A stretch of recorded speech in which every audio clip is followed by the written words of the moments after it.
Hallelujah. हालात किदां दे भी होण, साडा ईमान नहीं भुलना चाहिए। हालेलुया।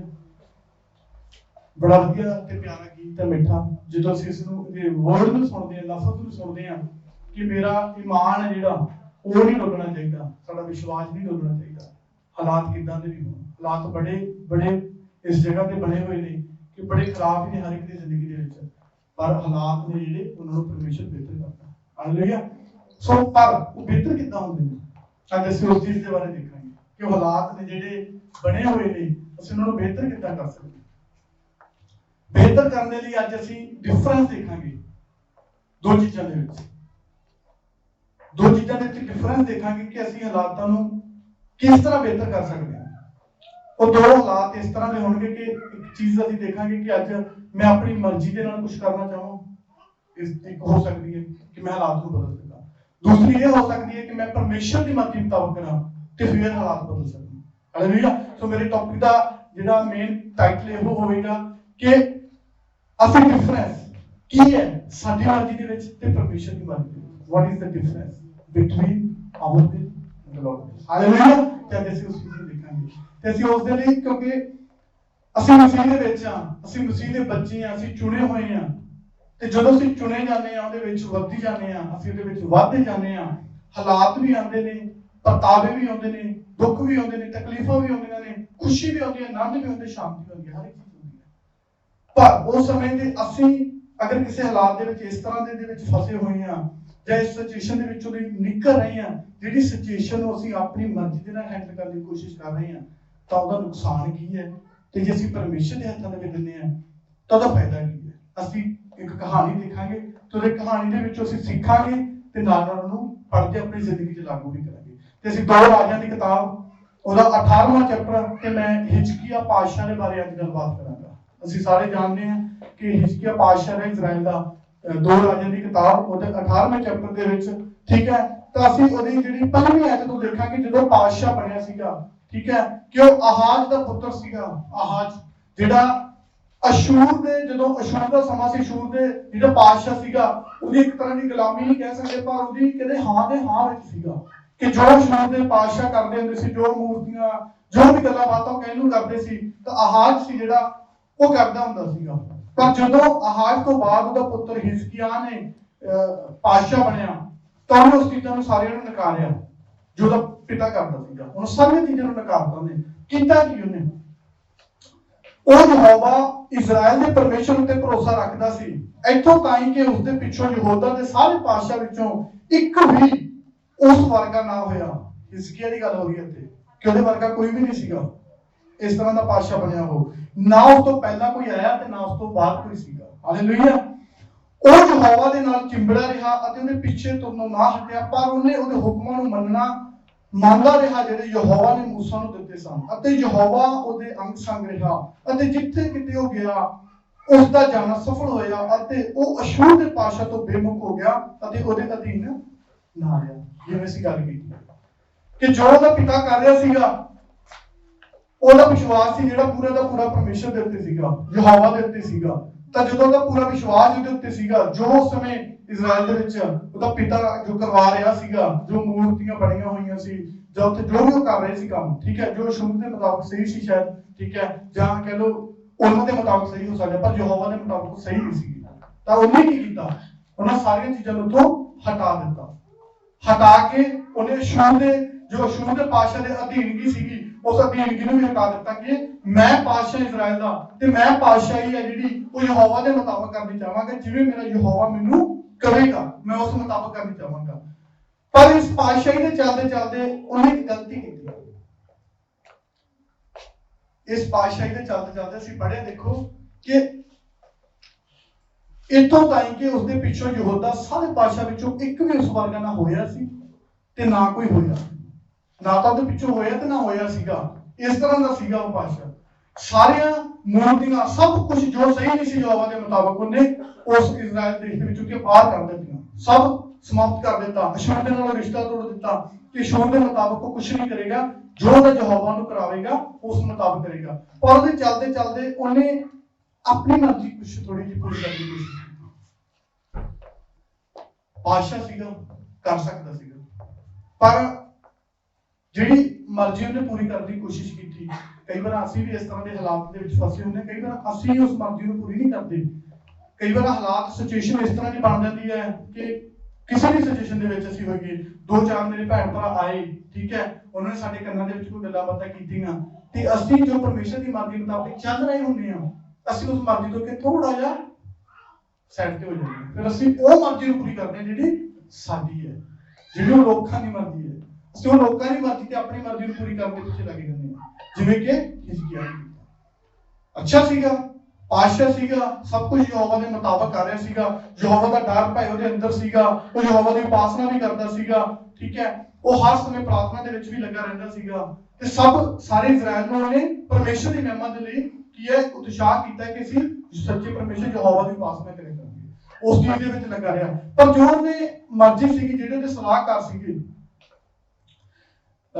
ਹਿਜ਼ਕੀਆ ਪਾਤਸ਼ਾਹ ਦੇ ਜਿਹੜੇ ਸਲਾਹਕਾਰ ਸੀਗੇ, ਠੀਕ ਹੈ, ਉਹ ਸਲਾਹਕਾਰ ਕਿਹੜੇ ਕਿਹੜੇ ਸੀ ਅਸੀਂ ਉਹ ਵੀ ਦੇਖਦੇ ਹਾਂ, ਠੀਕ ਹੈ।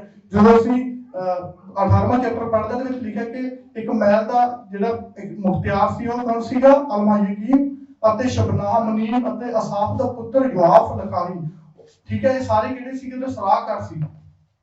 ਉਹਦੇ ਸਾਰੇ ਕਿਹੜੇ ਸੀ? ਸਲਾਹਕਾਰੀ ਸੀਗੇ। ਜਿਵੇਂ ਪਾਤਸ਼ਾਹ ਸੀਗਾ, ਅਗਰ ਕੋਈ ਸਲਾਹ ਲੈਣੀ ਹੁੰਦੀ ਸੀ ਉਹਨਾਂ ਤੋਂ ਸਲਾਹ ਲੈਂਦਾ ਹੁੰਦਾ ਸੀਗਾ, ਠੀਕ ਹੈ। ਤਾਂ ਉਸ ਸਮੇਂ ਦੇ ਵਿੱਚ ਕੀ ਹੋਇਆ, ਜਦੋਂ ਉਹਨੇ ਅਸ਼ੂਰ ਦੇ ਨਾਲ ਰਿਸ਼ਤੇ ਨੂੰ ਤੋੜਿਆ ਤਾਂ ਅਸ਼ੂਰ ਦਾ ਜਿਹੜਾ ਪਾਤਸ਼ਾਹ ਕੀ ਸੀ ਉਹਦੇ ਤੇ ਕੀ ਹੈ ਭੜ ਗਿਆ।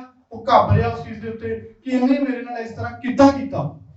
ਬਲਕਿ ਇਹਦਾ ਜਿਹੜਾ ਪਿਤਾ ਆਹਾਜ਼ ਸੀਗਾ ਉਹ ਮੇਰਾ ਵਫਾਦਾਰ ਸੀ, ਉਹ ਮੇਰੀਆਂ ਗੱਲਾਂ ਨੂੰ ਮੰਨਦਾ ਸੀ, ਉਹ ਸਭ ਕੁਝ ਮੇਰੇ ਮੁਤਾਬਕ ਕਰਦਾ ਸੀਗਾ। ਇਹ ਕੌਣ ਹੋਇਆ ਜਿਹੜਾ ਨੇ ਮੇਰੇ ਤੋਂ ਬੇਮੁਖ ਹੋ ਗਿਆ, ਜਿਹੜੇ ਨੇ ਮੇਰੇ ਨਾਲ ਰਿਸ਼ਤਾ ਤੋੜ ਲਿਆ ਤੇ ਆਪਣੀ ਹੀ ਮਰਜ਼ੀ ਕਰਨੀ ਕਰ ਰਿਹਾ। ਹਿਜ਼ਕੀਆ ਦਾ ਵਿਸ਼ਵਾਸ ਤਾਂ ਪਰਮੇਸ਼ਰ ਤੇ ਸੀਗਾ, ਹਿਜ਼ਕੀਆ ਪਰਮੇਸ਼ਰ ਦੀ ਹੀ ਉਪਾਸਨਾ ਕਰਦਾ ਸੀ। ਪਰ ਜਦੋਂ ਉਹਨੇ ਆਪਣੇ ਸਲਾਹਕਾਰਾਂ ਤੋਂ ਸੁਣਿਆ ਕਿ ਅਸ਼ੂਰ ਦਾ ਪਾਤਸ਼ਾਹ ਤੇਰੇ ਤੋਂ ਖੁਸ਼ ਨਹੀਂ ਆ, ਤਾਂ ਉਸਨੇ ਉਹਨਾਂ ਦੇ ਗੱਲਾਂ ਬਾਤਾਂ ਸੁਣਨ ਲੱਗਾ। ਤਾਂ ਉਹਨੇ ਫਿਰ ਕੀ ਕੀਤਾ? ਹਿਜ਼ਕੀਆ ਦਾ ਜਦੋਂ ਮਨ ਉਹ ਢਹਿਲੇ ਪੈ ਗਿਆ, ਸਲਾਹਕਾਰਾਂ ਜਦੋਂ ਇਜ਼ਰਾਈਲੀ ਲੋਕ ਵੀ ਉਹਦੇ ਤੇ ਤਾਨੇ ਕੱਸਣ ਲੱਗ ਗਏ, ਸਾਰਾ ਇਜ਼ਰਾਈਲ ਇੱਕ ਇਨਸਾਨ ਤੇ ਤਾਨੇ ਕੱਸਣ ਲੱਗ ਗਿਆ, ਤਾਂ ਉਹਨੇ ਉਸ ਜਲਦਬਾਜ਼ੀ ਦੇ ਵਿੱਚ ਇੱਕ ਫੈਸਲਾ ਲੈ ਲਿਆ। ਉਹ ਫੈਸਲਾ ਕੀ ਲੈ ਲਿਆ ਕਿ ਅਸ਼ੂਰ ਦਾ ਜਿਹੜਾ ਪਾਤਸ਼ਾਹ ਉਹ ਤੋਂ ਬਚਣ ਦੇ ਲਈ ਮੈਂ ਕੀ ਕਰਾਂ, ਕਿਉਂ ਇਜ਼ਰਾਈਲ ਦੇ ਉੱਤੇ ਹਮਲਾ ਨਾ ਕਰੇ। ਕਿਉਂਕਿ ਜਦੋਂ ਅਸ਼ੂਰ ਦੇ ਨਾਲ ਉਹ ਰਿਸ਼ਤਾ ਤੋੜਿਆ ਸੀ ਤਾਂ ਅਸ਼ੂਰ ਨੇ ਕੀ ਕੀਤਾ ਕਿ ਅਸੀਂ ਉਹਦਾ ਜਿਹੜਾ ਪਾਤਸ਼ਾਹ ਸੀ ਉਹ ਕਹਿੰਦਾ ਕਿ ਅਸੀਂ ਜਾ ਕੇ ਉੱਤੇ ਹਮਲਾ ਕਰਾਂਗੇ ਤੇ ਉਹਨੂੰ ਕੀ ਹੈ ਤਬਾਹ ਕਰ ਸਕਾਂਗੇ, ਜੋ ਕੁਛ ਅਸੀਂ ਲੈ ਲਵਾਂਗੇ। ਪਰ ਹਿਜ਼ਕੀਆ ਨੇ ਫਿਰ ਵੀ ਆਪਣੀ ਕੌਮ ਨੂੰ ਬਚਾਉਣ ਦੇ ਲਈ ਮਰਜ਼ੀ ਤਾਂ ਆਪਣੀ ਪੂਰੀ ਕੀਤੀ, ਉੱਥੇ ਪਰਮੇਸ਼ਰ ਦੀ ਮਰਜ਼ੀ ਨਹੀਂ ਸੀਗੀ, ਉਹਨੇ ਮਰਜ਼ੀ ਆਪਣੀ ਹੀ ਪੂਰੀ ਕੀਤੀ। ਉਹਨੇ ਕੀ ਕਿਹਾ ਕਿ ਚਲੋ ਕਿ ਜੋ ਕੁਛ ਉਹਨੂੰ ਚਾਹੀਦਾ ਜੇ ਜੋ ਕੁਛ ਉਹ ਮੈਨੂੰ ਕਹਿੰਦਾ ਮੈਂ ਉਸ ਨੂੰ ਲਵਾਂਗਾ, ਉਸ ਨੂੰ ਕਰਾਂਗਾ। ਉਹਨੇ ਕੀ ਕਿਹਾ ਜਿਹੜਾ ਆਪਣਾ ਅਸ਼ੂਰ ਦਾ ਪਾਤਸ਼ਾਹ ਸੀਗਾ, 14ਵੀਂ ਅਧਿਆਇ ਦੇ ਵਿੱਚ ਦੇਖਦੇ ਸੀ, ਪਹਿਲੇ ਦੀ 14 ਦੇ ਵਿੱਚ ਦੇਖਦੇ ਹਾਂ ਕਿ ਜਦ ਯਹੂਦਾ ਦਾ ਪਾਤਸ਼ਾਹ ਹਿਜ਼ਕੀਆ ਨੇ ਅਸ਼ੂਰ ਦੇ ਪਾਤਸ਼ਾਹ ਨੂੰ ਲਕੀਸ਼ ਵਿੱਚ ਆਖ ਕੇ ਲਿਆ ਕਿ ਮੈਥੋਂ ਪਾਪ ਹੋਇਆ। ਹਿਜ਼ਕੀਆ ਨੇ ਕਿਹਾ ਉਹਨੂੰ, ਅਸ਼ੂਰ ਦੇ ਪਾਤਸ਼ਾਹ ਨੂੰ, ਕਿ ਮੇਰੇ ਕੋਲ ਮੁੜ ਜਾ, ਕਿ ਮੇਰੇ ਤੇ ਹਮਲਾ ਨਾ ਕਰ। ਹੁਣ ਜੋ ਕੁਝ ਤੂੰ ਮੇਰੇ ਉੱਤੇ ਧਰੇ ਮੈਂ ਉਹ ਚੁਕਾਵਾਂਗਾ। ਸੋ ਅਸ਼ੂਰ ਦੇ ਪਾਤਸ਼ਾਹ ਨੇ ਉਹਨੂੰ ਕਿਹਾ ਕਿ 300 ਤੋੜੇ ਚਾਂਦੀ 30 ਤੋੜੇ ਸੋਨਾ ਯਹੂਦਾ ਦੇ ਪਾਤਸ਼ਾਹ ਹਿਜ਼ਕੀਆ ਲਈ ਠਹਿਰਾ ਦਿੱਤਾ। ਕਿੰਨਾ? 300 ਤੋੜੇ ਚਾਂਦੀ ਤੇ 30 ਤੋੜੇ ਸੋਨਾ ਅਸ਼ੂਰ ਦੇ ਪਾਤਸ਼ਾਹ ਨੇ ਹਿਜ਼ਕੀਆ ਦੇ ਲਈ ਠਹਿਰਾ ਦਿੱਤਾ ਕਿ ਜੇ ਤੂੰ ਮੈਨੂੰ ਇਹ ਦੇ ਦੇਗਾ ਤੇ ਸ਼ਾਇਦ ਮੈਂ ਤੈਨੂੰ ਛੱਡ ਦਿਆਂਗਾ, ਕਿ ਮੈਂ ਇਸ ਦੇ ਤੇ ਹਮਲਾ ਜਿਹੜਾ ਨਹੀਂ ਕਰੂੰਗਾ ਤੇ ਮੈਂ ਇੱਥੋਂ ਮੁੜ ਜਾਵਾਂਗਾ। ਅਸ਼ੂਰ ਦੇ ਪਾਤਸ਼ਾਹ ਨੇ ਹਿਜ਼ਕੀਆ ਨੂੰ ਕਿਹਾ ਤਾਂ ਹਿਜ਼ਕੀਆ ਵੀ ਕਰਨ ਦੇ ਲਈ ਕੀ ਹੈ ਤਿਆਰ ਹੋ ਗਿਆ। ਉਹਨੇ ਜੋ ਯਹੋਵਾ ਦੇ ਭਵਨ ਦੇ ਵਿੱਚ ਸੀ, ਜੋ ਵੀ ਚਾਂਦੀ, ਜੋ ਵੀ ਸੋਨਾ, ਜੋ ਵੀ ਉਹ ਤੋਂ ਇਕੱਠਾ ਹੋਇਆ, ਉਹਨੇ ਸਾਰੇ ਦਾ ਸਾਰਾ ਇਕੱਠਾ ਕਰਕੇ ਕੀ ਕੀਤਾ? ਅਸ਼ੂਰ ਦੇ ਪਾਤਸ਼ਾਹ ਦੀ ਤਰਫ ਭੇਜ ਦਿੱਤਾ ਕਿ ਉਹ ਮੁੜ ਜਾਵੇ। ਇੱਥੇ ਪਰਮੇਸ਼ਰ ਉਹਨੇ ਨਹੀਂ ਯਾਦ ਕੀਤਾ, ਇਹਦੇ ਵਿੱਚ ਪਰਮੇਸ਼ਰ ਦਾ ਕੋਈ ਰੋਲ ਨਹੀਂ ਸੀਗਾ, ਪਰਮੇਸ਼ਰ ਦੇ ਇਹਦੇ ਵਿੱਚ ਕੋਈ ਮਰਜ਼ੀ ਨਹੀਂ ਸੀਗੀ। ਉਹਨੇ ਆਪਣੇ ਸਲਾਹਕਾਰਾਂ ਤੋਂ, ਇਜ਼ਰਾਈਲੀਆਂ ਤੋਂ, ਜੋ ਵੀ ਉਹ ਤੋਂ ਹੋਇਆ, ਜੋ ਵੀ ਉਹਦਾ ਦਿਮਾਗ ਦੇ ਵਿੱਚ ਆਇਆ, ਉਹਨੇ ਉਸ ਸਮੇਂ ਤੇ ਕੀਤਾ। ਸੋ ਉਹਨੇ ਕਰ ਦਿੱਤਾ, ਭੇਜ ਦਿੱਤਾ, ਕਰ ਦਿੱਤਾ ਸੀਗਾ ਜੋ ਅਸ਼ੂਰ ਨੇ ਉਹਦੇ ਨਾਲ ਵਾਅਦਾ ਕੀਤਾ ਸੀ ਅਸ਼ੂਰ ਦੇ ਪਾਤਸ਼ਾਹ ਨੇ। ਤਾਂ ਉਹ ਜਿਹੜਾ ਅਸ਼ੂਰ ਦਾ ਪਾਤਸ਼ਾਹ ਸੀ ਉਹ ਉਸ ਗੱਲ ਤੋਂ ਮੁੱਕਰ ਗਿਆ। ਜੋ ਉਹਨੇ ਠਹਿਰਾਇਆ ਸੀ ਦੰਡ ਉਹਦੇ ਲਈ ਇੱਕ ਤਰ੍ਹਾਂ ਦਾ ਕਿ ਹਾਂ ਮੈਂ ਅਗਰ ਤੂੰ ਮੈਨੂੰ ਇਹ ਚੀਜ਼ਾਂ ਦੇ ਦੇਗਾ ਤੇ ਮੈਂ ਇਹ ਤੇ ਹਮਲਾ ਨਹੀਂ ਕਰਾਂਗਾ। ਉਹਦੇ ਆਪਣੀ ਮਰਜ਼ੀ ਸੀ ਕਿ ਪਾਤਸ਼ਾਹ ਪਰਮੇਸ਼ਰ ਦੀ ਗੱਲ ਵਿੱਚ ਕੋਈ ਹੱਕ ਮਰਜ਼ੀ ਹੈ ਨਹੀਂ ਸੀ, ਨਾ ਹੀ ਪਰਮੇਸ਼ਰ ਦਾ ਕੋਈ ਗੱਲਬਾਤ ਸੀ। ਉਹਨੇ ਕੀ ਕੀਤਾ? ਉਸ ਗੱਲ ਤੋਂ ਮੁੱਕਰ ਗਿਆ। ਇਸੇ ਤਰ੍ਹਾਂ ਸਾਡੇ ਨਾਲ ਕਈ ਵਾਰ ਅਸੀਂ ਆਪਣੀ ਮਰਜ਼ੀ ਜਦੋਂ ਪੂਰੀ ਕਰਦੇ ਹਾਂ, ਆਪਣੀ ਮਰਜ਼ੀ ਦੇ ਵਿੱਚ ਲੱਗ ਜਾਂਦੇ ਆ ਕਿ ਮੈਂ ਇਹ ਬਿਹਤਰ ਕਰ ਸਕਦਾ, ਨਹੀਂ ਇਹ ਚੀਜ਼ ਮੈਂ ਬਿਹਤਰ ਕਰ ਸਕਦਾ, ਇਸ ਤਰ੍ਹਾਂ ਮੈਂ ਬਿਹਤਰ ਕਰ ਸਕਦਾ, ਮੈਂ ਇਸ ਗੱਲ ਨੂੰ ਇਸ ਤਰ੍ਹਾਂ ਕਰਾਂ ਤੇ ਮੈਂ ਸ਼ਾਇਦ ਇਹ ਕਰ ਸਕਦਾ। ਪਰ ਅੱਗੋਂ ਫਿਰ ਅਸ਼ੂਰ ਦੇ ਪਾਤਸ਼ਾਹ ਵਰਗੇ ਵੀ ਬੈਠੇ ਹੁੰਦੇ ਆ ਜਿਹੜੇ ਅੱਗੋਂ ਕਈ ਗੱਲ ਤੇ ਮੁੱਕਰ ਜਾਂਦੇ ਆ। ਹਾਲੇਲੂਇਆ, ਇਹ ਕਈ ਗੱਲਾਂ ਤੇ ਮੁੱਕਰ ਜਾਂਦੇ ਆ। ਤੇ ਜਿਵੇਂ ਅਸ਼ੂਰ ਦੇ ਪਾਤਸ਼ਾਹ ਮੁੱਕਰ ਗਿਆ, ਉਹ ਕਹਿੰਦਾ ਤੈਨੂੰ ਕੀ ਲੱਗਦਾ ਕਿ ਤੂੰ ਇਹ ਦੇ ਕੇ ਮੇਰੇ ਤੋਂ ਬਚ ਜਾਏਗਾ? ਜੋ ਗੁਨਾਹ ਜੋ ਪਾਪ ਤੂੰ ਮੇਰੇ ਖਿਲਾਫ ਕੀਤਾ, ਮੈਨੂੰ ਨਕਾਰਿਆ, ਮੈਨੂੰ ਬੇਮੁਖ ਹੋਇਆ ਮੇਰੇ ਤੋਂ, ਤੈਨੂੰ ਕੀ ਲੱਗਦਾ ਕਿ ਤੂੰ ਇਹ ਦੇ ਕੇ ਮੇਰੇ ਤੋਂ ਬਚ ਜਾਏਗਾ? ਨਹੀਂ, ਮੁੱਕਰ ਗਿਆ। ਇਸੇ ਤਰ੍ਹਾਂ ਸਾਡੇ ਨਾਲ ਹੁੰਦਾ, ਅਸੀਂ ਕਦੇ ਕਦੇ ਆਪਣੀ ਮਰਜ਼ੀ ਦੇ ਪਿੱਛੇ ਲੱਗ ਜਾਂਦੇ, ਅਸੀਂ ਪਰਮੇਸ਼ਰ ਦੀ ਤਰਫ ਧਿਆਨ ਲਾ ਕੇ ਨਹੀਂ ਦੇਖਦੇ। ਦੇਖੋ ਹਿਜ਼ਕੀਆ ਪਾਤਸ਼ਾਹ ਸੀ ਜਿਹਨੇ ਹਰ ਇੱਕ ਚੀਜ਼ ਅਸ਼ੂਰ ਦੇ ਪਾਤਸ਼ਾਹ ਦੇ ਮੁਤਾਬਕ ਨਹੀਂ ਸੀ ਕੀਤੀ, ਸਭ ਕੁਝ ਨਕਾਰ ਦਿੱਤਾ, ਸਭ ਕੁਝ ਖਤਮ ਕਰ ਦਿੱਤਾ, ਪਰ ਫਿਰ ਵੀ ਕਿਤੇ ਨਾ ਕਿਤੇ ਉਹ ਉਹਨਾਂ ਚੀਜ਼ਾਂ ਦੇ ਵਿੱਚ ਆਪਣੀ ਮਰਜ਼ੀ ਨੂੰ ਕਰ ਬੈਠਾ ਤੇ ਉਹਨੇ ਸਾਰਾ ਸੋਨਾ ਵੀ ਗਵਾ ਲਿਆ, ਸਾਰੀ ਚਾਂਦੀ ਵੀ ਗਵਾ ਲਈ, ਸਭ ਕੁਝ ਜੋ ਯਹੋਵਾ ਦੇ ਭਵਨ ਦੇ ਵਿੱਚ ਸੀ ਉਹ ਵੀ ਗਵਾ ਲਿਆ। ਉਸ ਤੋਂ ਬਾਅਦ ਵੀ ਉਹ ਇਜ਼ਰਾਈਲੀਆਂ ਨੂੰ ਬਚਾਉਣ ਦੇ ਕਾਬਿਲ ਨਾ ਹੋਇਆ, ਉਹ ਨਹੀਂ ਬਚਾ ਸਕਦਾ ਸੀ। ਉਸ ਤੋਂ ਬਾਅਦ ਵੀ ਇਜ਼ਰਾਈਲੀਆਂ ਨੂੰ ਨਹੀਂ ਸੀ ਸੇਵ ਕਰ ਸਕਦਾ ਜੋ ਆ ਰਹੇ ਸੀਗੇ ਅਸ਼ੂਰ ਦੇ ਲੋਕ ਸੈਨਿਕ ਜਿਹੜੇ ਆ ਰਹੇ ਸੀ ਹਮਲਾ ਕਰਨ ਦੇ ਲਈ, ਉਹਨਾਂ ਤੋਂ ਨਹੀਂ ਸੀ ਬਚਾ ਸਕਦਾ, ਉਹਦੇ ਕੋਲ ਤਾਕਤ ਵੀ ਨਹੀਂ ਸੀਗੀ। ਇੱਥੋਂ ਤੱਕ ਕਿ ਉਹਨਾਂ ਨੇ ਯਹੋਵਾ ਦੇ ਨਾਮ ਨੂੰ ਵੀ ਫਟਕਾਰਨਾ ਸ਼ੁਰੂ ਕਰ ਦਿੱਤਾ, ਕਿਉਂਕਿ ਪਹਿਲਾਂ ਕੀ ਸੀ, ਹਿਜ਼ਕੀਆ ਨੇ ਛੱਡਿਆ ਕਿਉਂ ਸੀਗਾ ਸਭ ਕੁਝ? ਕਿਉਂਕਿ ਯਹੋਵਾ 'ਚ ਵਿਸ਼ਵਾਸ ਕਰਦਾ ਸੀ। ਪਰ ਫਿਰ ਕੀ ਹੋਇਆ, ਉਹਨੇ ਵਿੱਚ ਆਪਣੀ ਮਰਜ਼ੀ ਨੂੰ ਪੂਰੀ ਕਰ ਦਿੱਤਾ ਤੇ ਫਿਰ ਉਹਨੇ ਯਹੋਵਾ ਦੇ ਨਾਮ ਨੂੰ ਵੀ ਉਹਨਾਂ ਲੋਕਾਂ ਦੇ ਮੂੰਹ ਚੋਂ ਫਟਕਾਰ ਦਿੱਤਾ। ਅਸ਼ੂਰ ਦੇ ਸੈਨਿਕ ਸੀ ਜਿਹੜੇ ਪਾਤਸ਼ਾਹ ਸੀਗੇ, ਉਹਨਾਂ ਨੇ ਯਹੋਵਾ ਦੇ ਨਾਮ ਨੂੰ ਫਟਕਾਰਿਆ ਕਿ ਹੁਣ ਤੇਰਾ ਯਹੋਵਾ ਕਿੱਥੇ ਹੈ, ਹੁਣ ਤੇਰਾ ਯਹੋਵਾ ਕਿੱਥੇ ਹੈ, ਜਿੱਥੇ ਤੂੰ ਵਿਸ਼ਵਾਸ ਕੀਤਾ ਤੇ ਮੇਰੇ ਤੋਂ ਬੇਮੁਖ ਹੋ ਗਿਆ ਸੀ, ਹੁਣ ਉਹ ਕਿੱਥੇ ਹੈ? ਸਾਡੇ ਵੀ ਹਾਲਾਤ ਬਣਦੇ ਆ ਜਦੋਂ ਅਸੀਂ ਆਪਣੀ ਮਰਜ਼ੀ ਨੂੰ ਪੂਰੀ ਕਰਦੇ ਆ। ਅਸੀਂ ਉਸ ਜਦੋਂ ਮਰਜ਼ੀ ਨੂੰ ਨਹੀਂ ਪੂਰਾ ਕਰਦੇ, ਜੋ ਅਸੀਂ ਆਪਣੀ ਆਪ ਦੇ ਵਿੱਚ ਹੁੰਦੇ ਆ ਤੇ ਪਰਮੇਸ਼ਰ ਦਾ ਦੇ ਵਿੱਚ ਕੋਈ ਹੱਕ ਨਹੀਂ ਹੁੰਦਾ, ਤੇ ਅਸੀਂ ਆਪਣੀ ਵੀ ਉਸ ਜਗ੍ਹਾ ਤੇ ਡਿੱਗ ਰਹੇ ਹੁੰਦੇ ਆ ਤੇ ਅਸੀਂ ਪਰਮੇਸ਼ਰ ਦੇ ਨਾਮ ਨੂੰ ਡਿੱਗਣ ਦੀ ਕੋਸ਼ਿਸ਼ ਕਰ ਰਹੇ ਹਾਂ। ਅਸੀਂ ਇਹ ਨਹੀਂ ਦੇਖ ਰਹੇ, ਅਸੀਂ ਉੱਥੇ ਦੇਖ ਰਹੇ ਹਾਂ ਕਿ ਮੇਰੇ ਸ਼ਾਇਦ ਇਸ ਚੀਜ਼ ਦੇ ਨਾਲ ਜਿਹੜੇ ਹਾਲਾਤ ਨੇ, ਜਿਹੜੀ ਸਿਚੁਏਸ਼ਨ ਹੈ, ਸ਼ਾਇਦ ਕੁਝ ਵੱਖਰੀ ਹੋ ਜੂਗੀ, ਪਰ ਨਹੀਂ। ਅਸੀਂ ਉਸ ਸਮੇਂ ਤੇ ਭੁੱਲ ਜਾਂਦੇ ਆ ਕਿ ਜਿਸ ਵਕਤ ਹਿਜ਼ਕੀਆ ਭੁੱਲ ਗਿਆ ਕਿ ਜਿਸ ਵਕਤ ਉਹ ਪਾਤਸ਼ਾਹ ਬਣਿਆ ਸੀ ਉਹਨੇ ਕੀ ਕੀਤਾ ਤੇ ਬਾਅਦ ਦੇ ਵਿੱਚ ਉਹਨੇ ਕੀ ਕੀਤਾ। ਉਹੀ ਚੀਜ਼ ਅਸੀਂ ਭੁੱਲ ਜਾਂਦੇ ਆ ਕਿ ਜਦੋਂ ਅਸੀਂ ਪਰਮੇਸ਼ਰ 'ਚ ਆਏ ਸੀ, ਪਰਮੇਸ਼ਰ ਨੇ ਕੀ ਬਰਕਤ ਸਾਨੂੰ ਦਿੱਤੀ ਸੀ, ਤੇ ਅੱਜ ਅਸੀਂ ਉਹ ਬਰਕਤ ਨੂੰ ਛੱਡ ਕੇ ਆਪਣੀ ਮਰਜ਼ੀ ਦੇ ਵਿੱਚ ਕਿਵੇਂ ਲੱਗ ਗਏ। ਅਸੀਂ ਜਦੋਂ ਆਪਣੀ ਮਰਜ਼ੀ ਦੇ ਵਿੱਚ ਲੱਗ ਜਾਂਦੇ ਆ, ਪਰਮੇਸ਼ਰ ਸੱਚਾ ਹੈ, ਉਹ ਫਿਰ ਵੀ ਸਾਡੀ ਬਾਂਹ ਨਹੀਂ ਛੱਡਦਾ। ਲਾਸਟ ਦੇ ਵਿੱਚ ਇੱਕ ਲਾਈਨ ਭੁੱਲ ਗਈ ਸੀਗੀ ਸਿਸਟਮ ਰੂਬਿਕਾ ਦੇ ਤਰਫ ਤੋਂ, ਠੀਕ ਹੈ, ਹਨੇਰਾ ਹੋਵੇ ਹਨੇਰੇ ਤੋਂ ਬਾਅਦ ਚਾਨਣ ਤਾਂ ਆਊਗਾ। ਉਹ ਨਹੀਂ ਭੁੱਲਦਾ, ਸਾਡੀ ਦੁਆ ਕੀਤੀ ਨੂੰ ਭੁੱਲਦਾ ਨਹੀਂ ਹੈਗਾ, ਪਰ ਅਸੀਂ ਭੁੱਲ ਜਾਂਦੇ ਹਾਂ। ਅਸੀਂ ਆਪਣੀ ਮਰਜ਼ੀ ਦੇ ਵਿੱਚ ਲੱਗ ਜਾਂਦੇ ਹਾਂ, ਅਸੀਂ ਆਪਣੇ ਕੰਮਾਂ 'ਚ ਲੱਗ ਜਾਂਦੇ ਹਾਂ, ਮਸਤ ਹੋ ਜਾਂਦੇ ਹਾਂ ਪਰਮੇਸ਼ਰ ਦੇ ਕੰਮਾਂ ਨੂੰ ਛੱਡ ਕੇ, ਠੀਕ ਹੈ। ਪਰ ਉਸ ਤੋਂ ਬਾਅਦ ਜਦੋਂ ਅਸੀਂ ਥੋੜਾ ਜਿਹਾ ਕਹਾਣੀ ਦੇ ਵਿੱਚ ਅੱਗੇ ਦੇਖਦੇ, ਜਦੋਂ ਉਹਨੇ ਗਲਤੀ ਕੀਤੀ ਤੇ ਉਹਨਾਂ ਨੇ ਯਹੋਵਾ ਦੇ ਨਾਮ ਨੂੰ ਕਿਸ ਤਰ੍ਹਾਂ ਫਟਕਾਰਿਆ, ਦੇਖੋ ਹਿਜ਼ਕੀਆ ਨੂੰ ਕਿਸ ਤਰ੍ਹਾਂ ਉਹਨਾਂ ਨੇ ਚੈਲੰਜ ਕੀਤਾ, ਤੇ ਫਿਰ ਹਿਜ਼ਕੀਆ ਨੇ ਆਖਰ ਦੇ ਵਿੱਚ ਕੀ ਕੀਤਾ ਅਸੀਂ ਉਹ ਵੀ ਦੇਖਾਂਗੇ। ਅਸੀਂ ਇਸ ਕਹਾਣੀ ਦੇ ਅੱਗੇ ਵਿੱਚ ਜਾਂਦੇ ਹਾਂ 20 ਐਤ ਦੇ ਵਿੱਚ ਦੇਖਦੇ ਹਾਂ ਕਿ ਕੀ ਲਿਖਿਆ ਇਸੇ ਪਹਿਲੇ ਚੈਪਟਰ ਦੀ 20 ਐਤ ਦੇ ਵਿੱਚ। ਤੂੰ ਆਖਿਆ ਤਾਂ ਹੈ ਪਰ ਇਹ ਮੂੰਹ ਦੀਆਂ ਗੱਲਾਂ ਹਨ ਕਿ ਯੁੱਧ ਲਈ ਮੇਰੇ ਕੋਲ ਯੁਗਤ ਬਲ ਹੈ। ਕਿਉਂਕਿ ਹਿਜ਼ਕੀਆ ਨੇ ਇੱਕ ਥੋੜਾ ਜਿਹਾ ਕਹਿ ਲਓ ਡਰਾਵਾ ਕਹਿ ਸਕਦੇ ਹਾਂ, ਜਾਂ ਉਹਨੇ ਆਪਣੀ ਸੋਚ ਦੇ ਨਾਲ ਕਿਹਾ ਸੀਗਾ ਕਿ ਹਾਂ ਮੇਰੇ ਕੋਲ ਸੈਨਿਕ, ਮੈਂ ਲੜ ਵੀ ਸਕਦਾ ਸੀ ਤੇਰੇ ਨਾਲ, ਠੀਕ ਹੈ, ਪਰ ਮੈਂ ਨਹੀਂ ਲੜਦਾ, ਠੀਕ ਹੈ, ਵੀ ਮੈਂ ਤੁਹਾਨੂੰ ਸੋਨਾ ਚਾਂਦੀ ਦੇ ਕੇ ਕਰਦਾ, ਇੱਥੇ ਫਿਨਿਸ਼ ਕਰਦਾ, ਖਤਮ ਕਰਦਾ। ਉਹ ਜੋ ਕਹਿ ਰਹੇ ਸ਼ੁਰੂ ਦੇ ਪਾਤਸ਼ਾਹ ਨੂੰ, ਹਿਜ਼ਕੀਆ ਕਹਿ ਰਿਹਾ ਸੀ ਪਹਿਲਾਂ ਮੇਰੇ ਕੋਲ ਸੈਨਿਕ ਹੈਗੇ ਸੀ, ਮੈਂ ਲੜ ਸਕਦਾ ਸੀ, ਪਰ ਮੈਂ ਨਹੀਂ ਲੜਿਆ। ਕਿਉਂ? ਕਿ ਚਲੋ ਜੋ ਇਸ ਚੀਜ਼ ਨੂੰ ਦੇਖ ਕੇ ਅਗਰ ਮੇਰਾ ਸਭ ਕੁਝ ਹੁੰਦਾ ਤੇ ਓਕੇ ਹੈ। ਕਹਿੰਦਾ ਹੁਣ ਤੂੰ ਕਿਹਦੇ ਉੱਤੇ ਭਰੋਸਾ ਹੈ? ਕਹਿੰਦਾ ਤੂੰ ਕਿਹਾ ਕਿ ਤੇਰੇ ਕੋਲੇ ਬਾਲ ਹੈ ਤੇ ਪਰ ਯੁਗਤ ਵੀ ਹੈ, ਸਭ ਕੁਝ ਹੈ, ਪਰ ਕਹਿੰਦਾ ਹੁਣ ਤੈਨੂੰ ਕਿਹਦੇ ਉੱਤੇ ਭਰੋਸਾ ਹੈ ਜੋ ਤੂੰ ਮੈਥੋਂ ਬੇਮੁਖ ਹੋਇਆ ਸੀਗਾ? ਕਹਿੰਦਾ ਤੂੰ ਮੈਨੂੰ ਛੱਡ ਦਿੱਤਾ ਕਿਹਦੇ ਭਰੋਸੇ ਤੇ? ਹੁਣ ਵੇਖ ਤੈਨੂੰ ਇਸ ਦਰੜੇ ਹੋਏ ਕਾਨੇ ਅਰਥਾਤ ਮਿਸਰ ਦੇ ਸਹਾਰੇ ਦਾ ਭਰੋਸਾ ਹੈ। ਜੋ ਕੋਈ ਮਨੁੱਖ ਉਹਦੇ ਨਾਲ ਟਾਸਣ ਲਾਵੇ ਤਾਂ ਉਹ ਉਸਦੇ ਹੱਥ ਵਿੱਚ ਖੁੱਭ ਕੇ ਉਸ ਨੂੰ ਹੀ ਪਾੜ ਛੱਡੇਗਾ। ਕਹਿੰਦਾ ਜੇ ਤੈਨੂੰ ਲੱਗਦਾ ਕਿ ਤੈਨੂੰ ਮਿਸਰ ਬਚਾ ਲੂਗਾ ਤੇ ਉਹ ਤਾਂ ਆਪ ਹੀ ਹੁੰਦਾ ਹੈ, ਉਹ ਤੈਨੂੰ ਕੀ ਬਚਾਏਗਾ, ਸਹੀ ਹੈ। ਤੇ ਉਸ ਤੋਂ ਬਾਅਦ ਇਹ ਮਿਸਰ ਦਾ ਰਾਜਾ ਫਰਾਉਨ ਉਹਨਾਂ ਸਾਰਿਆਂ ਲਈ ਜਿਹੜੇ ਉਹਦੇ ਉੱਤੇ ਭਰੋਸਾ ਰੱਖਦੇ ਹਨ ਇਹੋ ਜਿਹਾ ਹੀ ਹੈ, ਠੀਕ ਹੈ। ਪਰ ਜੇ ਤੁਸੀਂ ਮੈਨੂੰ ਆਖੋ ਕਿ ਅਸੀਂ ਯਹੋਵਾ ਆਪਣੇ ਪਰਮੇਸ਼ਰ ਤੇ ਭਰੋਸਾ ਰੱਖਦੇ ਹਾਂ, ਤਾਂ ਕੀ ਉਹ ਉਹੀ ਨਹੀਂ ਜਿਸ ਦੀਆਂ ਉੱਚੀਆਂ ਥਾਵਾਂ ਅਤੇ ਜਗਵੇਜੇ ਨੂੰ ਹਿਜ਼ਕੀਆ ਨੇ ਹਟਾ ਕੇ ਯਹੂਦਾ ਤੇ ਯਰੂਸ਼ਲਮ ਨੂੰ ਆਖਿਆ, ਤੁਸੀਂ ਯਰੂਸ਼ਲਮ ਵਿੱਚ ਇਸ ਜਗ੍ਹਾ ਤੇ ਅੱਗੇ ਮੱਥਾ ਟੇਕਿਆ ਕਰੋ। ਇਸ ਲਈ ਕਿਉਂਕਿ ਜਦੋਂ ਹਿਜ਼ਕੀਆ ਨੇ ਸਾਰੀਆਂ ਚੀਜ਼ਾਂ ਨੂੰ ਹਟਾਇਆ ਸੀ ਤਾਂ ਉਹਨੇ ਇਜ਼ਰਾਈਲੀਆਂ ਨੂੰ ਕਿਹਾ ਵੀ ਸੀ, ਸਾਰੇ ਯਹੂਦੀਆਂ ਨੂੰ, ਕਿ ਹੁਣ ਅਸੀਂ ਯਰੂਸ਼ਲਮ ਆਇਆ ਕਰੀਏ ਕਿ ਉਹਦੇ ਅੱਗੇ ਮੱਥਾ ਟੇਕਿਆ ਕਰੀਏ ਜਿਹੜਾ ਸੱਚਾ ਪਰਮੇਸ਼ਰ ਹੈ। ਉਹਨੇ ਸਾਰਿਆਂ ਨੂੰ ਮੂਰਤੀ ਸਭ ਚੀਜ਼ਾਂ ਨੂੰ ਹਟਾ ਦਿੱਤਾ ਸੀ। ਠੀਕ ਹੈ, ਤਾਂ ਇਸ ਗੱਲ ਦੇ ਵਿੱਚ ਅਸੀਂ ਇੱਕ ਹੋਰ ਵੀ ਚੀਜ਼ ਦੇਖਾਂਗੇ ਕਿ ਜਦੋਂ ਉਹਨੇ ਆਪਣੀ ਮਰਜ਼ੀ ਨੂੰ ਪੂਰਾ ਕੀਤਾ ਸੀ ਹਿਜ਼ਕੀਆ ਨੇ, ਠੀਕ ਹੈ, ਉਹਦੇ ਵਿੱਚ ਇੱਕ ਗੱਲ ਹੋਰ ਵੀ ਸੀਗੀ। ਉਹ ਮਰਜ਼ੀ ਨੂੰ ਪੂਰਾ ਕਰਨ ਦੇ ਪਿੱਛੇ ਉਹਦਾ ਇੱਕ ਇਹ ਵੀ ਕਾਰਨ ਰਿਹਾ ਹੋ ਸਕਦਾ, ਠੀਕ ਹੈ, ਕਿਉਂਕਿ ਉਸ ਸਮੇਂ ਤੇ ਸਾਮਰੀਆ ਸੀ ਤੇ ਇੱਕ ਦੋ ਹੋਰ ਦੇਸ਼ ਸੀ ਜਿਹੜੇ ਯਹੂਦਾ ਦੇ ਸੀਗੇ, ਠੀਕ ਹੈ, ਤਾਂ ਉਹ ਕੀ ਸੀਗੇ, ਅਸ਼ੂਰ ਦੇ ਹੱਥਾਂ ਦੇ ਵਿੱਚ ਆ ਗਏ ਸੀਗੇ। ਠੀਕ ਹੈ, ਤਾਂ ਜਿਹੜੇ ਸਲਾਹਕਾਰ ਸੀ ਉਹਨਾਂ ਨੇ ਕਿਹਾ ਕਿ ਜਦੋਂ ਅਗਰ ਅਸੀਂ ਪਰਮੇਸ਼ਰ ਤੇ ਭਰੋਸਾ ਕਰਦੇ ਹਾਂ ਤਾਂ ਉਹ ਵੀ ਤਾਂ ਕਰਦੇ ਸੀ ਯਹੋਵਾ ਤੇ ਭਰੋਸਾ। ਪਰਮੇਸ਼ਰ ਨੇ ਉੱਥੇ ਕਿਉਂ ਅਸ਼ੂਰ ਦੇ ਹੱਥਾਂ ਦੇ ਵਿੱਚ ਉਹਨਾਂ ਨੂੰ ਦੇ ਦਿੱਤਾ ਕਿ ਉਹ ਸਾਡੇ ਲਈ ਵੀ ਨਹੀਂ ਕਰੇਗਾ, ਉਹ ਸਾਨੂੰ ਵੀ ਉਹਨਾਂ ਦੇ ਹੱਥਾਂ 'ਚ ਹੀ ਦੇ ਦੇਗਾ।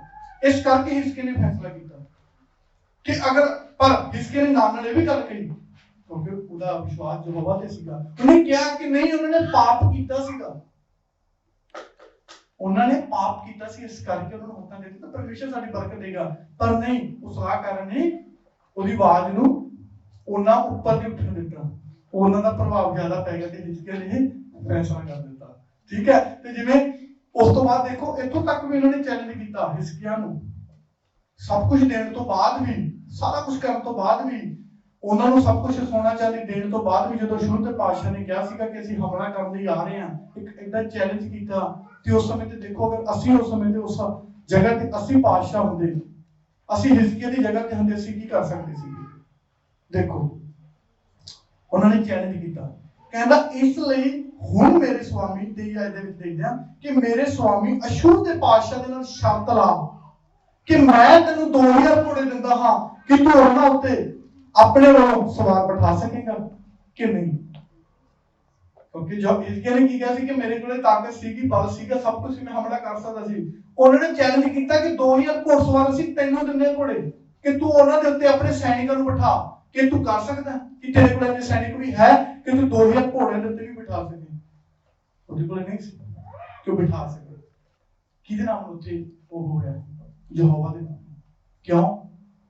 ਕਿਉਂਕਿ ਉਹਨੇ ਉਹਦੇ ਵਿੱਚ ਆਪਣੀ ਮਰਜ਼ੀ ਨੂੰ ਪੂਰਾ ਕੀਤਾ। ਅਸੀਂ ਵੀ ਆਪਣੀ ਮਰਜ਼ੀ ਨੂੰ ਪੂਰਾ ਕਰਦੇ ਹਾਂ, ਅਸੀਂ ਵੀ ਆਪਣੇ ਕੰਮਾਂ ਦੇ ਵਿੱਚ ਲੱਗੇ ਰਹਿੰਦੇ ਹਾਂ। ਹਾਲਾਤ ਦੇ ਵਿੱਚ ਜਦੋਂ ਅਸੀਂ ਫਸ ਜਾਂਦੇ ਹਾਂ, ਅਸੀਂ ਉੱਥੇ ਇਹ ਨਹੀਂ ਦੇਖਦੇ ਕਿ ਸ਼ਾਇਦ ਇਹਦੇ ਵਿੱਚ ਕੋਈ ਪਰਮੇਸ਼ਰ ਦੀ ਮਰਜ਼ੀ ਨਾ ਹੋਵੇ। ਹੁਣ ਮੈਂ ਛੋਟੀ ਜਿਹੀ ਇੱਕ ਐਗਜ਼ਾਮਪਲ ਲੈਣਾ। ਬ੍ਰਦਰ ਬਖਸ਼ੀਸ਼ ਸੀਗੇ ਮੇਰੇ ਨਾਲ ਸ਼ਨੀਵਾਰ ਕੱਲ, ਠੀਕ ਹੈ, ਤੇ ਸ਼ੁੱਕਰਵਾਰ ਦੀ ਗੱਲ ਹੈ, ਅਸੀਂ ਵਰਸ਼ਿਪ ਪ੍ਰੈਕਟਿਸ ਕਰਨ ਆਏ ਇੱਥੇ। ਵਰਸ਼ਿਪ ਪ੍ਰੈਕਟਿਸ ਕਰਨ ਤੋਂ ਬਾਅਦ ਅਸੀਂ ਘਰੇ ਜਾਣਾ ਸੀ ਵਾਪਸ। ਮੈਂ ਗੱਡੀ ਸਟਾਰਟ ਕੀਤੀ, ਸਭ ਕੁਝ ਹੋਇਆ, ਬੈਗ ਲੈ ਕੇ ਗਿਆ, ਰੋਡ ਤੱਕ ਲੈ ਕੇ ਗਿਆ ਬੈਗ, ਗੱਡੀ ਦਾ ਗੇਅਰ ਫਸ ਗਿਆ, ਗੱਡੀ ਦੇ ਕਲਚ ਨੇ ਕੰਮ ਛੱਡਤਾ, ਕਲਚ ਫੇਲ ਹੋ ਗਿਆ। ਮੈਂ ਕਿਵੇਂ ਨਾ ਕਿਵੇਂ ਕਰਕੇ ਗੱਡੀ ਨੂੰ ਚਲੋ ਇੱਥੇ ਲੈ ਕੇ ਰੱਖਤਾ, ਖਲਾਤਾ। ਉੱਥੇ ਮੈਂ ਨੈਗੇਟਿਵ ਵੀ ਸੋਚ ਸਕਦਾ ਸੀਗਾ, ਮੈਂ ਪਰਮੇਸ਼ਰ ਤੇਰੇ ਕੰਮਾਂ ਦੇ ਲਈ ਆਇਆ ਤੇ ਗੱਡੀ ਖਰਾਬ ਹੋ ਗਈ ਮੇਰੀ। ਤਾਂ ਇੱਥੇ ਤਾਂ ਅਸੀਂ ਤਾਂ ਹੁਣ ਮੈਂ ਕੰਮ ਜੋਗਾ ਕੁਝ ਨਹੀਂ ਰਿਹਾ, ਗੱਡੀ ਦਾ ਗੇਅਰ ਫਸ ਗਿਆ, ਕਲਚ ਫੇਲ ਹੋ ਗਿਆ, ਘਰ ਵਾਲੀ ਮੇਰੀ ਪ੍ਰੈਗਨੈਂਟ ਹੈ, ਮੈਂ ਕਿਵੇਂ ਜਾਵਾਂ? ਮੈਂ ਤੇਰੇ ਘਰ ਤੇ ਤੂੰ ਮੈਨੂੰ ਇੰਨਾ ਵੀ ਨਹੀਂ ਸੀ ਬਚਾ ਸਕਦਾ। ਪਰ ਨਹੀਂ, ਮੈਂ ਪਤਾ ਨਹੀਂ ਕਿਉਂ ਕਿਹੜੀ ਸ਼ਾਂਤੀ ਦੇ ਵਿੱਚ ਸੀ। ਮੇਰੇ ਨਾਲ ਮਨੀਸ਼ ਸੀ, ਸਣੀ ਸੀ, ਚਾਰੋਂ ਜਣੇ ਸੀ ਅਸੀਂ। ਮੈਂ ਪਤਾ ਨਹੀਂ ਕਿ ਸ਼ਾਂਤੀ, ਜੀਵ ਦੀ ਸ਼ਾਂਤੀ, ਮੈਂ ਕੋਈ ਲਫ਼ਜ਼ ਹੀ ਨਹੀਂ ਬੋਲਿਆ। ਮੈਂ ਗੱਡੀ ਉੱਤੇ ਲਾਈ, ਬੰਦ ਕੀਤੀ, ਲੌਕ ਲਾਇਆ, ਮੈਂ ਬਖਸ਼ੀਸ਼ ਨੂੰ ਫੋਨ ਕੀਤਾ, ਮੈਂ ਸਾਨੂੰ ਘਰੇ ਛੱਡੀ। ਠੀਕ ਆ, ਚਲੋ ਘਰੇ ਗਏ। ਅਗਲੇ ਦਿਨ ਆਏ, ਮੈਂ ਚਿੰਤਾ ਦੇ ਵਿੱਚ ਥੋੜਾ ਜਿਹਾ ਹੋਇਆ ਕਿ ਗੱਡੀ ਨੂੰ ਇੱਥੋਂ ਕਿਵੇਂ ਲੈ ਕੇ ਜਾਣਾ, ਪਰ ਇਸ ਚਿੰਤਾ ਦੇ ਵਿੱਚ ਨਹੀਂ ਸੀਗਾ ਕਿ ਹੋਊਗਾ ਕੀ। ਮੈਂ ਇਸ ਚਿੰਤਾ ਦੇ ਵਿੱਚ ਸੀ, ਮੈਂ ਚਲੋ ਗੱਡੀ ਨੂੰ ਇੱਥੋਂ ਲੈ ਕੇ ਕਿਵੇਂ ਜਾਣਾ, ਪੀੜੀ ਦੀ ਗਲੀ, ਇੱਥੇ ਤਾਂ ਵੀ ਚੱਕਣ ਵਾਲਿਆਂ ਨੇ ਵੀ ਨਹੀਂ ਆਉਣਾ ਹੈਗਾ, ਵੀ ਕਿਵੇਂ ਲੈ ਕੇ। ਚਲੋ ਕਿਸ ਤਰ੍ਹਾਂ ਪਰਮੇਸ਼ਰ ਨੇ ਹੱਲ ਕੀਤਾ, ਗੱਡੀ ਨੂੰ ਉੱਥੇ ਲੈ ਕੇ ਅਸੀਂ ਚੱਕ ਕੇ ਸਭ ਕੁਝ ਹੋ ਗਿਆ। ਉਹ ਪਾਕਿਸਤਾਨੀ ਭਰਾ ਵਿਚਾਰੇ ਕਹਿੰਦੇ ਅਸੀਂ ਗੱਡੀ ਵੇਲੇ ਦੇਖਣ ਆਏ ਸੀ, ਚਲੋ ਖੋਲ ਕੇ ਚੈੱਕ ਕਰ ਲੈਣਾ, ਅਸੀਂ ਪਾ ਵੀ ਸਕਦੇ ਹਾਂ। ਚਲੋ ਸਾਡੇ ਕੋਲ ਕੁਝ ਨਹੀਂ ਸੀਗਾ, ਕੁਝ ਵੀ ਨਹੀਂ ਸੀਗਾ, ਪਰਮੇਸ਼ਰ ਨੇ ਆਪੇ ਮੁਹੱਈਆ ਕੀਤਾ। ਸੰਦ ਜੋ ਚਾਹੀਦੇ ਸੀ, ਚਾਬੀ ਪਾਣਾ ਜੋ ਚਾਹੀਦਾ ਸੀ, ਸਾਰਾ ਕੁਝ ਲੈ ਕੇ ਉਹਨਾਂ ਨੇ ਸਾਰੀ ਗੱਡੀ ਖੋਲਤੀ, ਉੱਥੇ ਘਰੇ ਖੋਲਤੀ ਸਾਰੀ। ਇਵਨ ਤੇ ਥੱਲੇ ਲਾਉਣ ਨੂੰ ਸਾਡੇ ਕੋਲ ਕੁਝ ਨਹੀਂ ਸੀ, ਲੱਕੜਾਂ ਇਕੱਠੀਆਂ ਕਰ ਕੋਈ ਇੱਟਾਂ ਲਾ ਕੇ ਸੀ ਗੱਡੀ ਨੂੰ ਉਹਨਾਂ ਦੇ ਖਿਲਾਫ ਖੜੀ ਆ, ਵੀ ਉੱਥੇ ਖੜੀ ਆ, ਠੀਕ ਹੈ। ਤੇ ਉਹ ਜਦੋਂ ਗੱਡੀ ਖੋਲੀ, ਮੈਂ ਉਸ ਸਮੇਂ ਪਰਮੇਸ਼ਰ ਦਾ ਧੰਨਵਾਦ ਕੀਤਾ। ਪਤਾ ਕਿਉਂ? ਉਹਦੇ ਵਿੱਚ ਦੋ ਨੁਕਸ ਹੋਰ ਵੀ ਸੀਗੇ ਤੇ ਮੈਂ ਪਰਮੇਸ਼ਰ ਨੂੰ ਕਿਹਾ ਉਸ ਸਮੇਂ ਤੇ, ਮੈਂ ਧੰਨਵਾਦ ਖੁਦਾ ਤੇਰਾ, ਤੇਰੀ ਮਰਜ਼ੀ ਪੂਰੀ ਹੋਈ ਹੈ। ਸ਼ਾਇਦ ਜੇ ਮੈਂ ਇਹਨੂੰ ਏਦਾਂ ਹੀ ਕੰਟੀਨਿਊ ਕਰਦਾ ਤੇ ਸ਼ਾਇਦ ਵੱਡਾ ਨੁਕਸਾਨ ਵੀ ਕਰ ਸਕਦੀ ਸੀ। ਮੈਂ ਪਰਮੇਸ਼ਰ ਦਾ ਧੰਨਵਾਦ ਕੀਤਾ। नुकसान होया, पर मैं ਉਹਦੇ ਵਿੱਚ ਵੀ ਧੰਨਵਾਦ ਕੀਤਾ ਕਿ ਤੇਰੀ ਮਰਜ਼ੀ ਪਰਮੇਸ਼ਰ ਪੂਰੀ ਹੋਈ ਹੈ। ਸ਼ਾਇਦ ਅਗਰ ਮੈਨੂੰ ਨਾ ਪਤਾ ਚੱਲਦਾ, ਘਰ ਵਾਲੀ ਗੱਲ ਪ੍ਰੈਗਨੈਂਟ ਹੈਗਾ, ਐਮਰਜੈਂਸੀ ਮੈਨੂੰ ਜ਼ਰੂਰਤ ਪੈ ਜਾਂਦੀ ਤੇ ਮੈਂ ਕੀ ਕਰਦਾ कि शुक्र खुदा तेरी मर्जी पूरी हुई है कि समय से सारा कुछ हालात कितना भी हो, समय भी परमेश्वर को क्या कि धन्यवाद है परमेश्वर। ये कोई झूठी गवाही नहीं, बख्शिश इस गल दा गवाह है। धन्यवाद किया, चिंता दे विच सी पर फिर भी धन्यवाद किया परमेश्वर दा कि कोई गल नहीं, इहदे विच भी तेरी मर्जी है। जे शायद मेरी मर्जी होंदी, ਉਹ ਅਗਰ ਮੇਰੀ ਮਰਜ਼ੀ ਪੂਰੀ ਹੋਣੀ ਹੁੰਦੀ ਤੇ ਉਸ ਚੀਜ਼ ਦੇ ਲਈ ਮੈਨੂੰ ਅੱਜ ਤੋਂ 4 ਮਹੀਨੇ ਪਹਿਲਾਂ ਵਾਰਨਿੰਗ ਆਈ ਸੀ ਕਿ ਕਲੱਬ ਦਾ ਕੰਮ ਸਹੀ ਨਹੀਂ ਕਰ ਰਹੀ, ਪਵਾ ਲਾ। ਜੇ ਮੇਰੀ ਮਰਜ਼ੀ ਹੁੰਦੀ ਸ਼ਾਇਦ ਮੈਂ ਪਵਾ ਲੈਂਦਾ। ਇਵਨ ਕਿ ਮੈਂ ਸਰਵਿਸ ਲਈ ਗਿਆ ਵੀ, ਕਰਵਾ ਕੇ ਵੀ ਆਇਆ, ਪੈਸੇ ਲਾ ਕੇ ਵੀ ਆਇਆ, ਸਭ ਕੁਝ ਕੀਤਾ, ਫਿਰ ਵੀ ਨੁਕਸ ਨਹੀਂ ਪਤਾ ਲੱਗਿਆ। ਪਰ ਸ਼ਾਇਦ ਪਰਮੇਸ਼ਰ ਨੇ ਕੋਈ ਸਹੀ ਸਮਾਂ ਠਹਿਰਾਇਆ ਹੋਇਆ ਸੀ ਕਿ ਉਹ ਜਿਹੜੀ ਚੀਜ਼ ਮਕੈਨਿਕ ਨੂੰ ਉੱਥੇ ਉਦੋਂ ਨਹੀਂ ਦਿਖੀ ਕਿ ਉਹ ਵੀ ਦੇਖ ਸਕੇ ਆ ਵੀ ਹੈ। ਉਹਨੇ ਨੁਕਸ ਹੀ ਉੱਥੇ ਕੱਢੇ ਜਾ ਕੇ, ਸਿੱਧਾ ਉੱਥੇ ਜਾ ਕੇ ਕੋਈ ਇੱਕ ਚੀਜ਼ ਬਦਲਣ ਦੇ ਨਾਲ 3 ਚੀਜ਼ਾਂ ਜੁੜੀਆਂ ਹੋਈਆਂ ਸੀ। ਹਾਲੇਲੂਇਆ। ਇਸੇ ਕਰਕੇ ਅਸੀਂ ਪਰਮੇਸ਼ਰ ਦੀ ਮਰਜ਼ੀ ਨੂੰ ਪੂਰਾ ਕਰੀਏ। ਜਦੋਂ ਅਸੀਂ ਪਰਮੇਸ਼ਰ ਦੀ ਮਰਜ਼ੀ ਨੂੰ ਪੂਰਾ ਕਰਾਂਗੇ ਤੇ ਫਿਰ ਪਰਮੇਸ਼ਰ ਹੱਲ ਵੀ ਉਸੇ ਤਰੀਕੇ ਕਰਦਾ ਹੈ। ਜਿਵੇਂ ਇੱਥੇ ਹਿਜ਼ਕੀਆ ਨੇ ਆਪਣੀ ਮਰਜ਼ੀ ਪੂਰੀ ਕੀਤੀ ਕਿ ਪਰਮੇਸ਼ਰ ਨੇ ਕੋਈ ਹੱਲ ਕੀਤਾ, ਬਲਕਿ ਉਹਦੇ ਉੱਤੇ ਮੁਸੀਬਤਾਂ ਵੱਧ ਗਈਆਂ, ਉਹਨੂੰ ਚੈਲੰਜ ਆਉਣੇ ਸ਼ੁਰੂ ਹੋ ਗਏ। ਇਵਨ ਕਿ ਉਹਨੇ ਆਪਣੇ ਹੀ ਸੱਚੇ ਪਰਮੇਸ਼ਰ ਦੇ ਨਾਮ ਨੂੰ ਉਹਨਾਂ ਦੇ ਮੂੰਹ ਤੋਂ ਫਟਕਾਰਨਾ ਸ਼ੁਰੂ ਕਰਾ ਦਿੱਤਾ। ਕਿਉਂ ਅਸੀਂ ਯਹੋਵਾ ਦੇ ਨਾਮ ਨੂੰ ਫਟਕਾਰੀਏ? ਕਿਉਂ ਅਸੀਂ ਲੋਕਾਂ ਨੂੰ ਫਟਕਾਰ ਦਈਏ ਉਹਦੇ ਨਾਮ ਨੂੰ? ਕਿਉਂ ਅਸੀਂ ਆਪਣੀ ਮਰਜ਼ੀ ਨੂੰ ਪੂਰਾ ਕਰੀਏ? ਅਸੀਂ ਪਰਮੇਸ਼ਰ ਦੀ ਮਰਜ਼ੀ ਨੂੰ ਮੰਗੀਏ। ਅਸੀਂ ਪਰਮੇਸ਼ਰ ਦੇ ਨਾਮ ਨੂੰ ਫਟਕਾਰਨ ਦੇ ਲਈ ਨਹੀਂ, ਇਸ ਜਗ੍ਹਾ ਤੇ ਇਕੱਠੇ ਹੋਏ ਕਿ ਉਹਦੇ ਨਾਮ ਨੂੰ ਉੱਪਰ ਲੈ ਕੇ ਜਾ ਸਕੀਏ, ਅਸੀਂ ਉਹਦੇ ਨਾਮ ਨੂੰ ਵਡਿਆ ਸਕੀਏ। ਅਸੀਂ ਗਾਣਾ ਗਾਇਆ, ਬਾਦਸ਼ਾਹ ਮੇਰਾ ਬਾਦਸ਼ਾਹ। ਉਹ ਜੇ ਬਾਦਸ਼ਾਹ ਹੈ ਤੇ ਉਹ ਬਾਦਸ਼ਾਹ ਦੇ ਕੰਮ ਵੀ ਕਰਦਾ ਹੈ, ਉਹ ਜ਼ਿੰਦਾ ਹੈ, ਉਹ ਸਾਡੀਆਂ ਆਵਾਜ਼ਾਂ ਨੂੰ ਸੁਣਦਾ ਹੈ। ਉਹ ਗੁਪਤ ਨਹੀਂ, ਉਹ ਮੂਰਤੀ ਨਹੀਂ ਕਿ ਜਿਹਦੇ ਅਸੀਂ ਮੂਹਰੇ ਮੱਥੇ ਟੇਕੇ ਜਾਵਾਂਗੇ ਤੇ ਮੱਥੇ ਰਗੜਦੇ ਜਾਵਾਂਗੇ, ਨੱਕ ਰਗੜਾਂਗੇ ਕਿ ਉਹ ਸਾਡੀਆਂ ਦੁਆਵਾਂ ਨੂੰ ਨਹੀਂ ਸੁਣੇਗਾ। ਉਹ ਹਰ ਇੱਕ ਚੀਜ਼ ਨੂੰ ਸੁਣਨ ਦੀ ਸਮਰੱਥਾ ਰੱਖਦਾ ਹੈ। ਹਿਜ਼ਕੀਆ ਦੀ ਵੀ ਸੁਣਿਆ, ਹਿਜ਼ਕੀਆ ਜੀ ਨੇ ਵੀ ਸੁਣਿਆ ਜਦੋਂ ਉਹਨੇ ਪਰਮੇਸ਼ਰ ਦੀ ਮਰਜ਼ੀ ਨੂੰ ਮੰਗਿਆ। ਫਿਰ ਉਹਨੇ ਕੀ ਕੀਤਾ? ਜਦੋਂ ਉਹਨੂੰ ਸਾਰੇ ਹਾਲਾਤ ਪਤਾ ਲੱਗ ਗਏ, ਸਭ ਕੁਝ ਪਤਾ ਲੱਗ ਗਿਆ ਕਿ ਹੁਣ ਮੇਰੇ ਪੱਲੇ ਕੁਝ ਨਹੀਂ ਰਿਹਾ, ਕੁਝ ਮੇਰੇ ਹੁਣ ਹੱਥ ਵਸ ਨਹੀਂ ਰਿਹਾ, ਕੁਝ ਵੀ ਨਹੀਂ ਹੋਇਆ, ਤਾਂ ਉਹਨੇ ਆਪਣੇ ਕੱਪੜੇ ਪਾੜੇ। ਠੀਕ ਹੈ, ਅਸੀਂ ਦੇਖਦੇ ਹਾਂ ਕਹਾਣੀ ਹੋ ਗਈ। ਠੀਕ ਹੈ, ਕਿ ਟਾਟ ਪਾਇਆ ਉਹਨੇ, ਦੇਖਦੇ ਹਾਂ ਅਸੀਂ ਦੂਸਰੇ ਚੈਪਟਰ ਦੀ ਦੂਸਰੀ ਐਡ ਦੇ ਵਿੱਚ ਜਦੋਂ ਸਾਰੇ ਹਾਲਾਤ ਸਭ ਕੁਝ ਉਹਦੇ ਵੱਸੋਂ ਬਾਹਰ ਹੋ ਗਿਆ, ਉਹਨੂੰ ਪਤਾ ਲੱਗ ਗਿਆ ਕਿ ਹੁਣ ਇਸ ਚੀਜ਼ ਦੇ ਵਿੱਚ ਮੈਂ ਕੁਝ ਨਹੀਂ ਕਰ ਸਕਦਾ। ਤੇ ਫਿਰ ਉਹ ਯਹੋਵਾ ਦੇ ਕੋਲੇ ਆਇਆ, ਫਿਰ ਉਹ ਪਰਮੇਸ਼ਰ ਦੇ ਕੋਲੇ ਆਇਆ। ਉਹਦੇ ਵਿੱਚ ਉਹਨੇ ਕੁਝ ਚੰਗੀਆਂ ਗੱਲਾਂ ਵੀ ਕੀਤੀਆਂ। ਫਿਰ ਉਸ ਤੋਂ ਬਾਅਦ ਅਸੀਂ ਦੇਖਦੇ ਹਾਂ ਉਹਨੂੰ ਕਿ ਉਹਦੀ ਫਿਰ ਜਦੋਂ ਆਪਦੀ ਮਰਜ਼ੀ ਪੂਰੀ ਨਹੀਂ ਹੋਈ ਤੇ ਫਿਰ ਪਰਮੇਸ਼ਰ ਦੀ ਮਰਜ਼ੀ ਨੂੰ ਉਹਨੇ ਕਿਸ ਤਰ੍ਹਾਂ ਮੰਗ ਕੇ ਉਸ ਨੂੰ ਪੂਰਾ ਕੀਤਾ ਸੀ, ਉਸ ਚੀਜ਼ ਨੂੰ ਦੇਖਦੇ ਹਾਂ। ਅਤੇ ਅਲਾਯਾਕੀਮ ਨੂੰ ਜੋ ਮਹਿਲ ਦਾ ਮੁਖਤਿਆਰ ਸੀ ਅਤੇ ਸ਼ਬਨਾ ਮੁਨੀਮ ਅਤੇ ਯਾਜਕਾਂ ਦੇ ਬਜ਼ੁਰਗ ਨੂੰ ਟਾਟ ਪਵਾ ਕੇ ਆਮੋਸ਼ ਦੇ ਪੁੱਤਰ ਯਸ਼ਾਇਆ ਨਬੀ ਦੇ ਕੋਲ ਘੱਲਿਆ, ਕਿਉਂਕਿ ਉਸ ਸਮੇਂ ਯਸ਼ਾਇਆ ਨਬੀ ਸੀਗਾ, ਭਵਿੱਖ ਵਕਤਾ ਸੀਗਾ ਯਸ਼ਾਇਆ। ਅਸੀਂ ਸਾਰੇ ਯਸ਼ਾਇਆ ਨੂੰ ਜਾਣਦੇ ਹਾਂ। ਠੀਕ ਹੈ, ਕਿ ਉਹਦੇ ਕੋਲੇ ਭੇਜਿਆ ਤੇ ਉਹਨੂੰ ਆਖਿਆ ਕਿ ਹਿਜ਼ਕੀਆ ਇਉਂ ਆਖਦਾ ਹੈ ਕਿ ਇਹ ਦਿਨ ਦੁੱਖ ਤੇ ਘੋਰ ਵਿਪੱਤੀ ਦਾ ਦਿਨ ਹੈ, ਕਿਉਂ ਜੋ ਬੱਚੇ ਤਾਂ ਜੰਮਣ ਵਾਲੇ ਹਨ ਪਰ ਜਨਮ ਦੀ ਸ਼ਕਤੀ ਨਹੀਂ। ਜੋ ਇਸ ਵਚਨ ਚੋਂ ਮੈਨੂੰ ਪ੍ਰਕਾਸ਼ ਹੋਇਆ ਜਾਂ ਮੈਨੂੰ ਸਮਝ ਆਈ ਕਿ ਬੱਚੇ ਜੰਮਣ ਵਾਲੇ ਨੇ ਪਰ ਸ਼ਕਤੀ ਨਹੀਂ ਹੈ। ਸ਼ਾਇਦ ਉਹਦਾ ਕਿਤੇ ਨਾ ਕਿਤੇ ਜਿਹੜਾ ਵਿਸ਼ਵਾਸ ਸੀ ਹਜੇ ਵੀ ਯਹੋਵਾ ਦੇ ਉੱਤੇ ਸੀ ਕਿ ਹਾਂ ਪਰਮੇਸ਼ਰ ਸਾਨੂੰ ਬਚਾਏਗਾ, ਪਰ ਉਹਨੂੰ ਸਮਝ ਨਹੀਂ ਸੀ ਆ ਰਿਹਾ ਕਿਸ ਤਰ੍ਹਾਂ ਬਚਾਏਗਾ। ਜੋ ਮੇਰਾ ਪ੍ਰਕਾਰ ਮੈਨੂੰ ਸਮਝ ਆਇਆ ਇਸ ਵਚਨ ਤੋਂ ਕਿ ਉਹਨੂੰ ਇਹ ਤਾਂ ਸੀਗਾ ਕਿ ਹਾਂ ਪਰਮੇਸ਼ਰ ਸਾਨੂੰ ਬਚਾਏਗਾ ਅਸ਼ੂਰ ਦੇ ਹੱਥੋਂ, ਪਰ ਉਹਨੂੰ ਪਤਾ ਨਹੀਂ ਸੀ ਕਿ ਸ਼ਕਤੀ ਮਤਲਬ ਕੀ ਹੈ ਕਿ ਬੱਚਾ ਤਾਂ ਜੰਮੇਗਾ, ਉਹਦਾ ਨਹੀਂ ਜੰਮਣੋਂ ਰੁਕੇਗਾ, ਪਰ ਜਨਮ ਦੀ ਸ਼ਕਤੀ ਨਹੀਂ ਹੈਗੀ। ਬਚਾਊਗਾ ਤਾਂ ਹੈਗਾ ਪਰ ਉਹਨੂੰ ਪਤਾ ਨਹੀਂ ਸੀ ਬਚਾਊਗਾ ਕਿਸ ਤਰੀਕੇ, ਕੀ ਹੋਊਗਾ ਹੁਣ। ਠੀਕ ਹੈ, ਤਾਂ ਕਿ ਦੇਖੋ ਕਹਿੰਦਾ ਜਦੋਂ ਯਸ਼ਾਇਆ ਦੇ ਕੋਲੇ ਉਹਨਾਂ ਨੂੰ ਭੇਜਦਾ ਤਾਂ ਕਿ ਲਿਖਿਆ ਚਾਹਤੀ ਹੈ ਕਿ ਖਬਰ ਯਹੋਵਾ ਤੇਰਾ ਪਰਮੇਸ਼ਰ ਰਬਾਸ਼ੇਕ ਜੋ ਅਸ਼ੂਰ ਦੇ ਪਾਤਸ਼ਾਹ ਨੇ ਭੇਜਿਆ ਸੀਗਾ। ਠੀਕ ਹੈ, ਕਿ ਜੋ ਉਹਨੇ ਗੱਲਾਂ ਉਹਨਾਂ ਨੂੰ ਕਹੀਆਂ ਸੀ ਕਿ ਉਹਨਾਂ ਦੀਆਂ ਗੱਲਾਂ ਸੁਣੇ ਜਿਹਨੂੰ ਉਹਦੇ ਸਵਾਮੀ ਅਸ਼ੂਰ ਦੇ ਪਾਤਸ਼ਾਹ ਨੇ ਕੱਲੇ ਜਿਉਂਦੇ ਪਰਮੇਸ਼ਰ ਨੂੰ ਬੋਲੀਆਂ ਮਾਰੇ। ਅਸੀਂ ਜਿਹੜੀਆਂ ਗੱਲਾਂ ਯਹੋਵਾ ਤੇਰੇ ਪਰਮੇਸ਼ਰ ਨੇ ਸੁਣੀਆਂ ਹਨ ਸ਼ਾਇਦ ਉਹ ਉਹਨਾਂ ਨੂੰ ਝਿੜਕੇ, ਇਸ ਲਈ ਤੂੰ ਬੱਚਿਆਂ ਖੁਸ਼ੀਆਂ ਲਈ ਜੋ ਰਹਿ ਗਏ ਹਨ ਪ੍ਰਾਰਥਨਾ ਕਰ। ਹਿਜ਼ਕੀਆ ਪਾਤਸ਼ਾਹ ਦੇ ਟੈਲੂ ਯਸ਼ਾਇਆ ਦੇ ਕੋਲ ਗਏ, ਇਹ ਚੀਜ਼ਾਂ ਨੂੰ ਜਾ ਕੇ ਉਹਨਾਂ ਨੇ ਕਿਹਾ ਕਿ ਤੂੰ ਆਪਣੇ ਪਰਮੇਸ਼ਰ ਯਹੋਵਾ ਦੇ ਕੋਲੇ ਨਾਲ ਗੱਲਬਾਤ ਕਰ, ਪ੍ਰਾਰਥਨਾ ਕਰ ਕਿ ਜਿਵੇਂ ਉਹ ਆਏ ਨੇ ਇਹ ਬੋਲੀਆਂ ਮਾਰ ਕੇ ਗਏ ਨੇ, ਸਭ ਕੁਝ ਕੀਤਾ, ਅਸੀਂ ਉਹਨੂੰ ਸੋਨਾ ਚਾਂਦੀ ਵੀ ਦਿੱਤਾ, ਫਿਰ ਵੀ ਉਹਨਾਂ ਨੇ ਕਿ ਸਾਡੇ ਤੋਂ ਉਹ ਚੀਜ਼ ਨਾ ਟਾਲੀ ਜੋ ਟਾਲਣ ਵਾਲੇ ਸੀ। ਤੇ ਹੁਣ ਯਸ਼ਾਇਆ ਦੇ ਕੋਲੇ ਗਏ ਕਿ ਤੂੰ ਹੁਣ ਪਰਮੇਸ਼ਰ ਨਾਲ ਗੱਲ ਕਰ ਕਿ ਪਰਮੇਸ਼ਰ ਕੀ ਕਹਿੰਦਾ। ਹੁਣ ਪਰਮੇਸ਼ਰ ਦੀ ਮਰਜ਼ੀ ਕੀ ਕਹਿੰਦੀ ਹੈ। ਜਦੋਂ ਅਸੀਂ ਸਾਰੀਆਂ ਚੀਜ਼ਾਂ ਦੇ ਹਾਲਾਤਾਂ ਤੋਂ ਨਿਕਲ ਜਾਂਦੇ ਹਾਂ, ਫਿਰ ਆਖਰ ਨੂੰ ਅਸੀਂ ਪਰਮੇਸ਼ਰ ਦੀ ਮਰਜ਼ੀ ਦੇ ਵਿੱਚ ਆਉਂਦੇ ਹਾਂ। ਕਿਉਂ ਅਸੀਂ ਪਹਿਲਾਂ ਪਰਮੇਸ਼ਰ ਦੀ ਮਰਜ਼ੀ ਸੀਗੇ ਤੇ ਉਹ ਹਾਲਾਤ ਹੀ ਨਾ ਸਾਡੇ ਬਣ। ਅਗਰ ਅਸੀਂ ਪਰਮੇਸ਼ਰ ਦੀ ਮਰਜ਼ੀ ਦੇ ਵਿੱਚ ਬਣੇ ਰਹੀਏ ਤੇ ਪਰਮੇਸ਼ਰ ਦੀ ਮਰਜ਼ੀ ਹਰ ਸਮੇਂ ਮੰਗੀਏ, ਜੋ ਹਾਲਾਤ ਸਾਡੇ ਆਪਣੀ ਮਰਜ਼ੀ ਦੇ ਨਾਲ ਬਣ ਰਹੇ ਨੇ ਸ਼ਾਇਦ ਉਹ ਨਾ ਬਣ। ਅਗਰ ਬਣ ਤਾਂ ਪਰਮੇਸ਼ਰ ਉਹਨਾਂ ਨੂੰ ਸਹੀ ਕਰਨ ਦੀ ਸਮਰੱਥਾ ਵੀ ਰੱਖੀ। ਸਾਰਾ ਕੁਝ ਸੋਨਾ ਚਾਂਦੀ ਗਵਾ ਲਿਆ ਉਹਨੇ, ਸਭ ਕੁਝ ਗਵਾ ਲਿਆ, ਸਾਰੇ ਲੋਕ ਉਹਨੂੰ ਫਿਰ ਵੀ ਫਟਕਾਰ ਰਹੇ ਨੇ। ਈਵਨ ਕਿ ਉਹਨੇ ਆਪਣੇ ਸੱਚੇ ਪਰਮੇਸ਼ਰ ਦੇ ਨਾਮ ਨੂੰ ਵੀ ਉਹਨਾਂ ਦੇ ਮੂੰਹੋਂ ਫਟਕਾਰ ਦਿੱਤਾ। ਉਹਨਾਂ ਨੇ ਬੋਲੀਆਂ ਮਾਰੀਆਂ। ਸ਼ਾਇਦ ਜੋ ਉਹ ਚੀਜ਼ ਨਾ ਕਰਦਾ ਜੋ ਉਹਨੇ ਸ਼ੁਰੂ ਚ ਕੀਤੀ ਸੀਗੀ, ਸਾਰੀਆਂ ਚੀਜ਼ਾਂ ਨੂੰ ਸ਼ੁਰੂ ਦੇ ਨਾਲ ਰਿਸ਼ਤਾ ਤੋੜੇ ਸੀ, ਅਗਰ ਉਹਦੇ ਵਿੱਚ ਬਣਿਆ ਰਹਿੰਦਾ ਤੇ ਪਰਮੇਸ਼ਰ ਦੀ ਮਰਜ਼ੀ ਨੂੰ ਮੰਗਦਾ ਸੀ ਤੇ ਉਹ ਪ੍ਰਾਰਥਨਾ ਚ ਜਾਂਦਾ ਕਿ ਪਰਮੇਸ਼ਰ ਤੇਰੀ ਕੀ ਮਰਜ਼ੀ ਕਹਿੰਦੀ ਹੈ, ਤਾਂ ਸ਼ਾਇਦ ਉਹ ਜੋ ਹਾਲਾਤ ਉਹਦੇ ਬਣੇ ਨਾ ਹੁੰਦੇ। ਜਦੋਂ ਉਹਨੇ ਪਰਮੇਸ਼ਰ ਦੀ ਮਰਜ਼ੀ ਨੂੰ ਮੰਗਿਆ ਤਾਂ ਫਿਰ ਪਰਮੇਸ਼ਰ ਦਾ ਪਿਆਰ, ਉਹਦੀ ਦਇਆ ਕਿੰਨੀ ਵੱਡੀ ਹੈ ਅਸੀਂ ਦੇਖਦੇ ਹਾਂ। ਯਸ਼ਾਇਆ ਇਸੇ ਤਰ੍ਹਾਂ ਹੀ ਯਸ਼ਾਇਆ ਨੇ ਫਿਰ ਕੀ ਉੱਤਰ ਦਿੱਤਾ ਉਸੇ ਦੀ 7 ਆਇਤ ਦੇ ਵਿੱਚ 6 ਆਇਤ ਦੇ ਵਿੱਚ। ਅਤੇ ਯਸ਼ਾਇਆ ਨੇ ਉਹਨਾਂ ਨੂੰ ਆਖਿਆ ਕਿ ਤੁਸੀਂ ਆਪਣੇ ਸੁਆਮੀ ਨੂੰ ਇਉਂ ਆਖਿਓ ਕਿ ਯਹੋਵਾ ਇਹ ਆਖਦਾ ਹੈ, ਤੂੰ ਉਹਨਾਂ ਗੱਲਾਂ ਤੋਂ ਜੋ ਤੂੰ ਸੁਣੀਆਂ ਹਨ, ਜਿਨ੍ਹਾਂ ਨਾਲ ਅਸ਼ੁਰ ਦੇ ਪਾਤਸ਼ਾਹ ਦੇ ਚਾਕਰਾਂ ਨੇ ਮੇਰੇ ਉੱਤੇ ਕੁਫਰ ਬਕਿਆ ਹੈ, ਨਾ ਡਰੀ।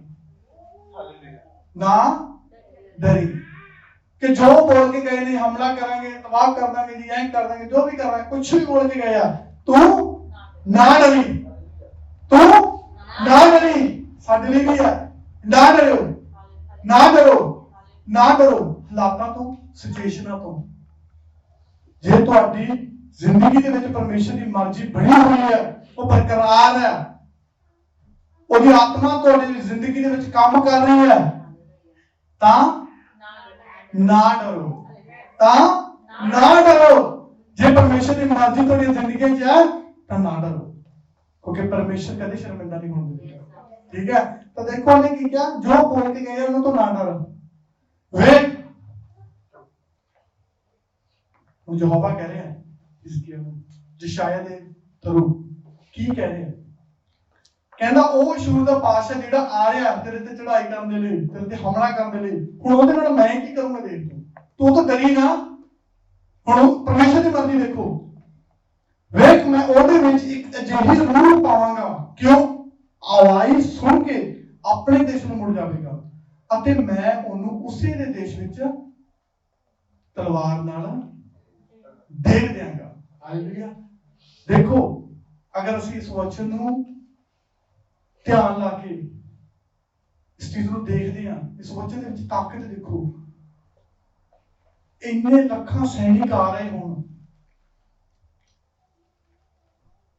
ਤੇ ਪਰਮੇਸ਼ਰ ਉਹਨੂੰ ਕਹਿ ਰਿਹਾ ਹੈ ਕਿ ਤੂੰ ਡਰੀ ਨਾ, ਕਿ ਮੈਂ ਉਹਦੇ ਵਿੱਚ ਇਸ ਤਰ੍ਹਾਂ ਦੀ ਰੂਹ ਪਾਵਾਂਗਾ ਕਿ ਜਿਸ ਰਾਸਤੇ ਉਹ ਆ ਰਿਹਾ ਹੈ ਉਹ ਉਸੇ ਰਾਸਤੇ ਆਪਣੇ ਦੇਸ਼ ਨੂੰ ਵਾਪਸ ਜਾਏਗਾ ਤੇ ਮੈਂ ਉਹਨੂੰ ਉਸੇ ਦੇ ਦੇਸ਼ ਵਿੱਚ ਤਲਵਾਰ ਨਾਲ ਕੀ ਹੈ ਵੜ ਦਿਆਂਗਾ। ਅਗਰ ਅੱਜ ਅਸੀਂ ਕਿਸੇ ਹਾਲਾਤ ਦੇ ਵਿੱਚ ਫਸੇ ਹੋਈਏ, ਸਿਚੁਏਸ਼ਨ ਦੇ ਵਿੱਚ ਫਸੇ ਹੋਈਏ, ਅਗਰ ਸਾਡੇ ਉੱਤੇ ਇੰਨਾ ਲੱਖਾਂ ਦੇ ਕਰੋੜਾਂ ਦੇ ਸੈਨਿਕ ਸਾਡੇ ਤੇ ਹਮਲਾ ਕਰ ਰਹੇ ਹੋਣ ਤੇ ਪਰਮੇਸ਼ਰ ਕਵੇ ਬਸ ਤੂੰ ਬੈਠਾ ਰਹਿ, ਮੈਂ ਉਹਨੂੰ ਵਾਪਸ ਭੇਜ ਦਿਆਂਗਾ ਤੇ ਉਹਦੀ ਤਲਵਾਰ ਦੇ ਨਾਲ ਵੱਢੇ ਜਾਣਗੇ, ਸੱਚੋ ਸੱਚ ਜਵਾਬ ਦਿਓ ਕਿ ਵਿਸ਼ਵਾਸ ਕਰੋਗੇ? ਵਿਸ਼ਵਾਸ ਕਰੋਗੇ? ਵਿਸ਼ਵਾਸ ਕਰੋਗੇ? ਉਹਨਾਂ ਉੱਤਰ ਨਹੀਂ ਆ ਰਿਹਾ ਕਿਉਂਕਿ ਅਸੀਂ ਡਰਾਂਗੇ। ਪਰ ਪਰਮੇਸ਼ਰ ਨੇ ਕੀ ਕਿਹਾ? ਪਰਮੇਸ਼ਰ ਨੇ ਕੀ ਕਿਹਾ?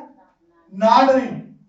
ਇਸ ਲਫ਼ਜ਼ ਦੇ ਵਿੱਚ ਸਿਰਫ ਦੋ ਦੇ ਵਿੱਚ ਨਾ ਡਰੀ ਦੇ ਵਿੱਚ ਕਿੰਨੀ ਤਾਕਤ ਹੈ ਕਿ ਪਰਮੇਸ਼ਰ ਨੇ ਵਾਅਦਾ ਕਰ ਦਿੱਤਾ ਹਿਜ਼ਕੀਆ ਦੇ ਨਾਲ ਕਿ ਇਹ ਚੀਜ਼ ਹੋਵੇਗੀ, ਉਹ ਆਪਣੇ ਦੇਸ਼ ਨੂੰ ਹੀ ਵਾਪਸ ਜਾਏਗਾ। ਪਰ ਦੇਖੋ ਇਹ ਚੀਜ਼ ਹੋ ਗਈ ਹੈ। ਯਸ਼ਾਇਆ ਦੀ ਤਰਫ ਤੋਂ ਭਵਿੱਖਬਾਣੀ ਦੀ ਤਰ੍ਹਾਂ ਕਹਿ ਸਕਦੇ ਸੀ ਹੋਊਗੀ ਕਿ ਇਹ ਚੀਜ਼ ਹੋਵੇਗੀ। ਪਰਮੇਸ਼ਰ ਸਾਡੇ ਨਾਲ ਵੀ ਵਾਅਦੇ ਕਰ ਦਿੰਦਾ ਕੀ ਚੀਜ਼ ਕਰਾਂਗਾ ਅਸੀਂ, ਫਿਰ ਹਾਂਜੀ ਹੋ ਜਾਵੇਗੀ। ਪਰ ਨਹੀਂ, ਹਿਜ਼ਕੀਆ ਨੇ ਏਦਾਂ ਨਹੀਂ ਕੀਤਾ। ਹਿਜ਼ਕੀਆ ਨੇ ਕੀ ਕੀਤਾ? ਹਿਜ਼ਕੀਆ ਨੇ ਵੀ ਫਿਰ ਚੰਗਾ ਕੰਮ ਕੀਤਾ ਨਾ। ਉਸ ਤੋਂ ਬਾਅਦ ਮਰਜ਼ੀ ਮੰਗੀ, ਪਰਮੇਸ਼ਰ ਨੇ ਵਾਅਦਾ ਕਰ ਦਿੱਤਾ, ਪਰ ਮਰਜ਼ੀ ਮੰਗ ਕੇ ਵਾਅਦਾ ਲੈਣ ਤੋਂ ਬਾਅਦ ਵੀ ਹਿਜ਼ਕੀਆ ਨੇ ਹੋਰ ਵੀ ਕੁਝ ਕੀਤਾ। ਉਹਨੇ ਫਿਰ ਕੀ ਕੀਤਾ? ਉਹ ਪ੍ਰਾਰਥਨਾ 'ਚ ਬੈਠ ਗਿਆ। ਪ੍ਰਾਰਥਨਾ 'ਚ ਬੈਠ ਕੇ ਯਹੋਵਾ ਨੂੰ ਕਹਿ ਰਿਹਾ 17ਵੇਂ ਅਧਿਆਇ ਦੇ ਵਿੱਚ, ਹੈ ਯਹੋਵਾ ਅਸ਼ੂਰ ਦੇ ਪਾਤਸ਼ਾਹਾਂ ਨੇ सचमुच कौमां ते उन्हां दे देशां नूं नाश कीता है ਅਤੇ ਉਹਨਾਂ ਦੇ ਦੇਵਤੇ ਨੂੰ ਅੱਗ ਵਿੱਚ ਪਾ ਦਿੱਤਾ। ਕਿਉਂ? ਉਹ ਦੇਵਤੇ ਨਹੀਂ ਸਗੋਂ ਮਨੁੱਖਾਂ ਦੇ ਹੱਥਾਂ ਦੀਆਂ ਕਾਰੀਗਰੀਆਂ ਤੇ ਲੱਕੜੀ ਤੇ ਪੱਥਰ ਸਨ, ਸੋ ਉਹਨਾਂ ਨੇ ਉਹਨਾਂ ਨੂੰ ਨਾਸ਼ ਕਰ ਦਿੱਤਾ ਹੈ। ਇਸ ਲਈ ਹੁਣ ਹੈ ਯਹੋਵਾ, ਉਹ ਯਹੋਵਾ ਨੂੰ ਕਹਿ ਰਿਹਾ ਕਿ ਮੈਂ ਉਹਨਾਂ ਨੂੰ ਸਭ ਨੂੰ ਨਾਸ਼ ਕਰ ਦਿੱਤਾ ਜੋ ਸੀ। ਠੀਕ ਹੈ, ਪ੍ਰਾਰਥਨਾ ਦੇ ਵਿੱਚ ਪਰਮੇਸ਼ਰ ਨੂੰ ਕਹਿ ਰਿਹਾ, ਉਹ ਕਹਿੰਦਾ ਹੈ ਯਹੋਵਾ ਸਾਡੇ ਪਰਮੇਸ਼ਰ, ਫਿਰ ਵੀ ਵਾਅਦਾ ਹੋਣ ਤੋਂ ਬਾਅਦ ਵੀ ਕਿ ਮੈਂ ਤੇਰੀ ਮਿਹਨਤ ਕਰਦਾ ਹਾਂ, ਤੂੰ ਸਾਨੂੰ ਉਹਦੇ ਹੱਥੋਂ ਬਚਾ ਤਾਂ ਜੋ ਧਰਤੀ ਦੀਆਂ ਸਾਰੀਆਂ ਪਾਤਸ਼ਾਹੀਆਂ ਜਾਣ ਲੈਣ। ਕੀ ਜਾਣ ਲੈਣ? ਕਿ ਤੂੰ ਯਹੋਵਾ ਇਕੱਲਾ ਪਰਮੇਸ਼ਰ ਹੈ। ਤੂੰ ਹੀ ਯਹੋਵਾ ਇਕੱਲਾ ਪਰਮੇਸ਼ਰ ਹੈ। ਵਾਅਦਾ ਹੋਇਆ, ਸਭ ਕੁਝ ਹੋਇਆ, ਹਾਲਾਤ ਬਦਲੇ, ਫਿਰ ਵੀ ਹਿਜ਼ਕੀਆ ਨੇ ਕਿਹਾ, ਕਹਿੰਦਾ ਅੱਜ ਉਹ ਸਮਾਂ ਹੈ ਜਿਹੜਾ ਕੁਫਰ ਪੱਕੇ ਨੇ ਕਿਉਂ ਵੀ ਜਾਣਨ ਯਹੋਵਾ ਇੱਕੋ ਹੀ ਪਰਮੇਸ਼ਰ ਹੈ ਜੋ ਇਹ ਤਾਕਤ ਰੱਖਦਾ ਹੈ। ਹਾਲੇਲੂਇਆ। ਉਹ ਤਾਕਤ ਸਿਰਫ ਯਹੋਵਾ ਹੀ ਰੱਖਦਾ ਹੈ। ਅਗਰ ਅਸੀਂ ਅੱਜ ਵਿਸ਼ਵਾਸ ਕਰਦੇ ਹਾਂ, ਅਸੀਂ ਇਸ ਚੀਜ਼ ਦੇ ਵਿੱਚ ਲੱਗ ਜਾਂਦੇ ਹਾਂ ਤੇ ਆਪਣੀ ਮਰਜ਼ੀ ਨੂੰ ਛੱਡ ਕੇ ਅਸੀਂ ਪਰਮੇਸ਼ਰ ਦੀ ਮਰਜ਼ੀ ਨੂੰ ਮੰਗਦੇ ਹਾਂ, ਤੇ ਫਿਰ ਪਰਮੇਸ਼ਰ ਇਸੇ ਤਰ੍ਹਾਂ ਦੇ ਹਾਲਾਤ ਸਾਡੇ ਤੋਂ ਵੀ ਦੂਰ ਕਰੇਗਾ ਕਿ ਜੋ ਵੀ ਹਮਲਾ ਕਰਨ ਆਏਗਾ ਉਹਨੂੰ ਉਸੇ ਰਾਹ ਹੀ ਵਾਪਸ ਭੇਜੇਗਾ। ਜਦੋਂ ਅਸੀਂ ਪਰਮੇਸ਼ਰ ਦੇ ਹੱਥਾਂ 'ਚ ਆਪਣੀ ਜ਼ਿੰਦਗੀ ਨੂੰ ਦੇ ਦੇਵਾਂਗੇ, ਅਸੀਂ ਪਰਮੇਸ਼ਰ ਦੇ ਹੱਥਾਂ 'ਚ ਆਪਣੇ ਹਾਲਾਤਾਂ ਨੂੰ ਦੇ ਦੇਵਾਂਗੇ, ਤੇ ਜੇ ਅਸੀਂ ਪਰਮੇਸ਼ਰ ਤੋਂ ਮੰਗਾਂਗੇ ਤੇ ਫਿਰ ਪਰਮੇਸ਼ਰ ਇਸੇ ਤਰ੍ਹਾਂ ਕਰੇਗਾ ਜਿਵੇਂ ਨੇ ਹਿਜ਼ਕੀਆ ਦੇ ਨਾਲ ਇਸੇ ਤਰ੍ਹਾਂ ਕਰੇਗਾ। ਪਰ ਜਿੰਨਾ ਚਿਰ ਅਸੀਂ ਉਹਨੂੰ ਫੜ ਕੇ ਰੱਖਾਂਗੇ ਤੇ ਫਿਰ ਅਸ਼ੂਰ ਵਰਗੇ ਆਣਗੇ, ਅਸ਼ੂਰ ਦੇ ਪਾਤਸ਼ਾਹ ਵਰਗੇ, ਰਾਬਾ ਸ਼ੇਖ ਵਰਗੇ, ਉਹ ਐਦਾਂ ਹੀ ਆਉਣਗੇ ਸਾਡੇ ਜ਼ਿੰਦਗੀਆਂ ਦੇ ਵਿੱਚ ਤੇ ਹਮਲੇ ਕਰਦੇ ਜਾਣਗੇ, ਤੇ ਫਿਰ ਅਸੀਂ ਆਪਣੀ ਮਰਜ਼ੀ ਦੇ ਨਾਲ ਆਪਣਾ ਸੋਨਾ ਚਾਂਦੀ ਵੀ ਗਵਾ ਲਵਾਂਗੇ। ਅਸੀਂ ਆਪਣੇ ਯਹੋਵਾ ਦੇ ਨਾਮ ਨੂੰ ਵੀ ਲੋਕਾਂ ਦੇ ਮੂੰਹਾਂ ਚੋਂ ਫਟਕਾਰ ਤੇ ਮਜਬੂਰ ਕਰਾਂਗੇ ਕਿ ਅਸੀਂ ਆਪਣੇ ਆਪ ਨੂੰ ਵੀ ਜੋ ਪਰਮੇਸ਼ਰ ਨੇ ਸਾਡੇ ਲਈ ਰੱਖਿਆ ਉਸ ਚੀਜ਼ ਤੋਂ ਥੱਲੇ ਗਿਰ ਜਾਵਾਂਗੇ। ਦੇਖੋ ਕਿੰਨੀ ਚੀਜ਼ਾਂ ਹੋਈਆਂ ਸਿਰਫ ਇੱਕ ਚੀਜ਼ ਦੀ ਵਜ੍ਹਾ ਕਰਕੇ। ਸਿਰਫ ਉਹਨੇ ਕੀ ਕਿਹਾ ਕਿ ਮੇਰੀ ਮਰਜ਼ੀ ਪੂਰੀ ਹੋਵੇ, ਮੈਂ ਇਸ ਤਰ੍ਹਾਂ ਕਰਾਂ, ਮੈਂ ਸ਼ਾਇਦ ਇਸ ਚੀਜ਼ ਨੂੰ ਦੇਖ ਕੇ ਖੜਾ ਛੱਡ ਦੇਵਾਂਗਾ। ਵਾਅਦਾ ਕੀਤਾ, ਉਸ ਤੋਂ ਬਾਅਦ ਪ੍ਰਾਰਥਨਾ ਵੀ ਹੋਈ, ਸਭ ਕੁਝ ਹੋਇਆ। ਆਖਰ ਦੇ ਵਿੱਚ ਹੋਇਆ ਕੀ? ਹੁਣ ਅਸੀਂ ਆਖਰ ਦੇਖਦੇ ਹਾਂ। ਅਸ਼ੂਰ ਦੇ ਪਾਤਸ਼ਾਹ ਆਪਣੇ ਸੈਨਿਕਾਂ ਨੂੰ ਲੈ ਕੇ ਆ ਗਿਆ ਚੜਾਈ ਕਰਨ ਦੇ ਲਈ ਇਜ਼ਰਾਈਲ ਦੇ ਉੱਤੇ। ਸਭ ਕੁਝ ਹੋ ਗਿਆ, ਸਭ ਕੁਝ ਬਿਹਤਰ ਆ ਗਿਆ। ਠੀਕ ਹੈ, ਹੁਣ ਹਿਜ਼ਕੀਆ ਦੇ ਨਾਲ ਵਾਅਦਾ ਕੀਤਾ ਸੀ ਯਸ਼ਾਇਆ ਨਬੀ ਦੇ ਥਰੂ, ਠੀਕ ਹੈ, ਤੇ ਕਿ ਮੈਂ ਤੈਨੂੰ ਬਚਾਵਾਂਗਾ। ਉਹਨੇ ਵਾਅਦਾ ਕੀਤਾ ਕਿ ਉਹਨੂੰ ਉਹਦੇ ਦੇਸ਼ 'ਚ ਮੈਂ ਵਾਪਸ ਭੇਜੂੰਗਾ। ਠੀਕ ਹੈ, ਤਾਂ ਅਸੀਂ ਦੇਖਦੇ ਹਾਂ 35 ਆਇਤ ਦੇ ਵਿੱਚ।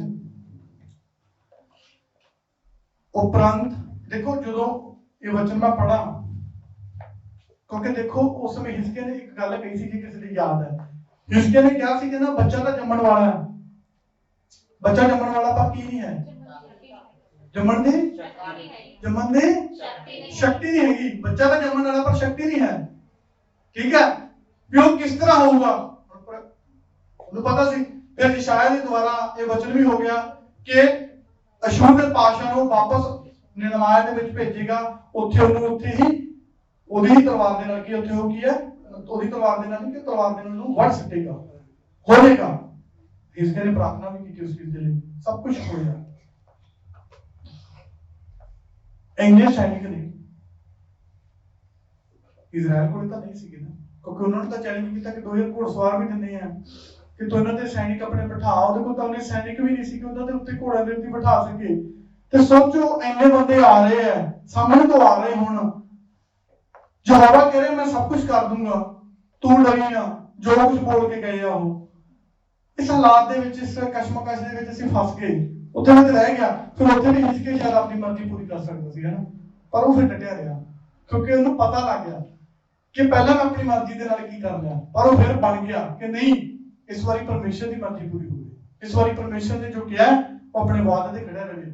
ਸਿਰਫ ਸਾਰੇ ਪ੍ਰਾਰਥਨਾ ਦੇ ਵਿੱਚ ਰਹੇ। ਤੇ ਹੋਇਆ ਕੀ ਫਿਰ 35 ਆਇਤ ਦੇ ਵਿੱਚ,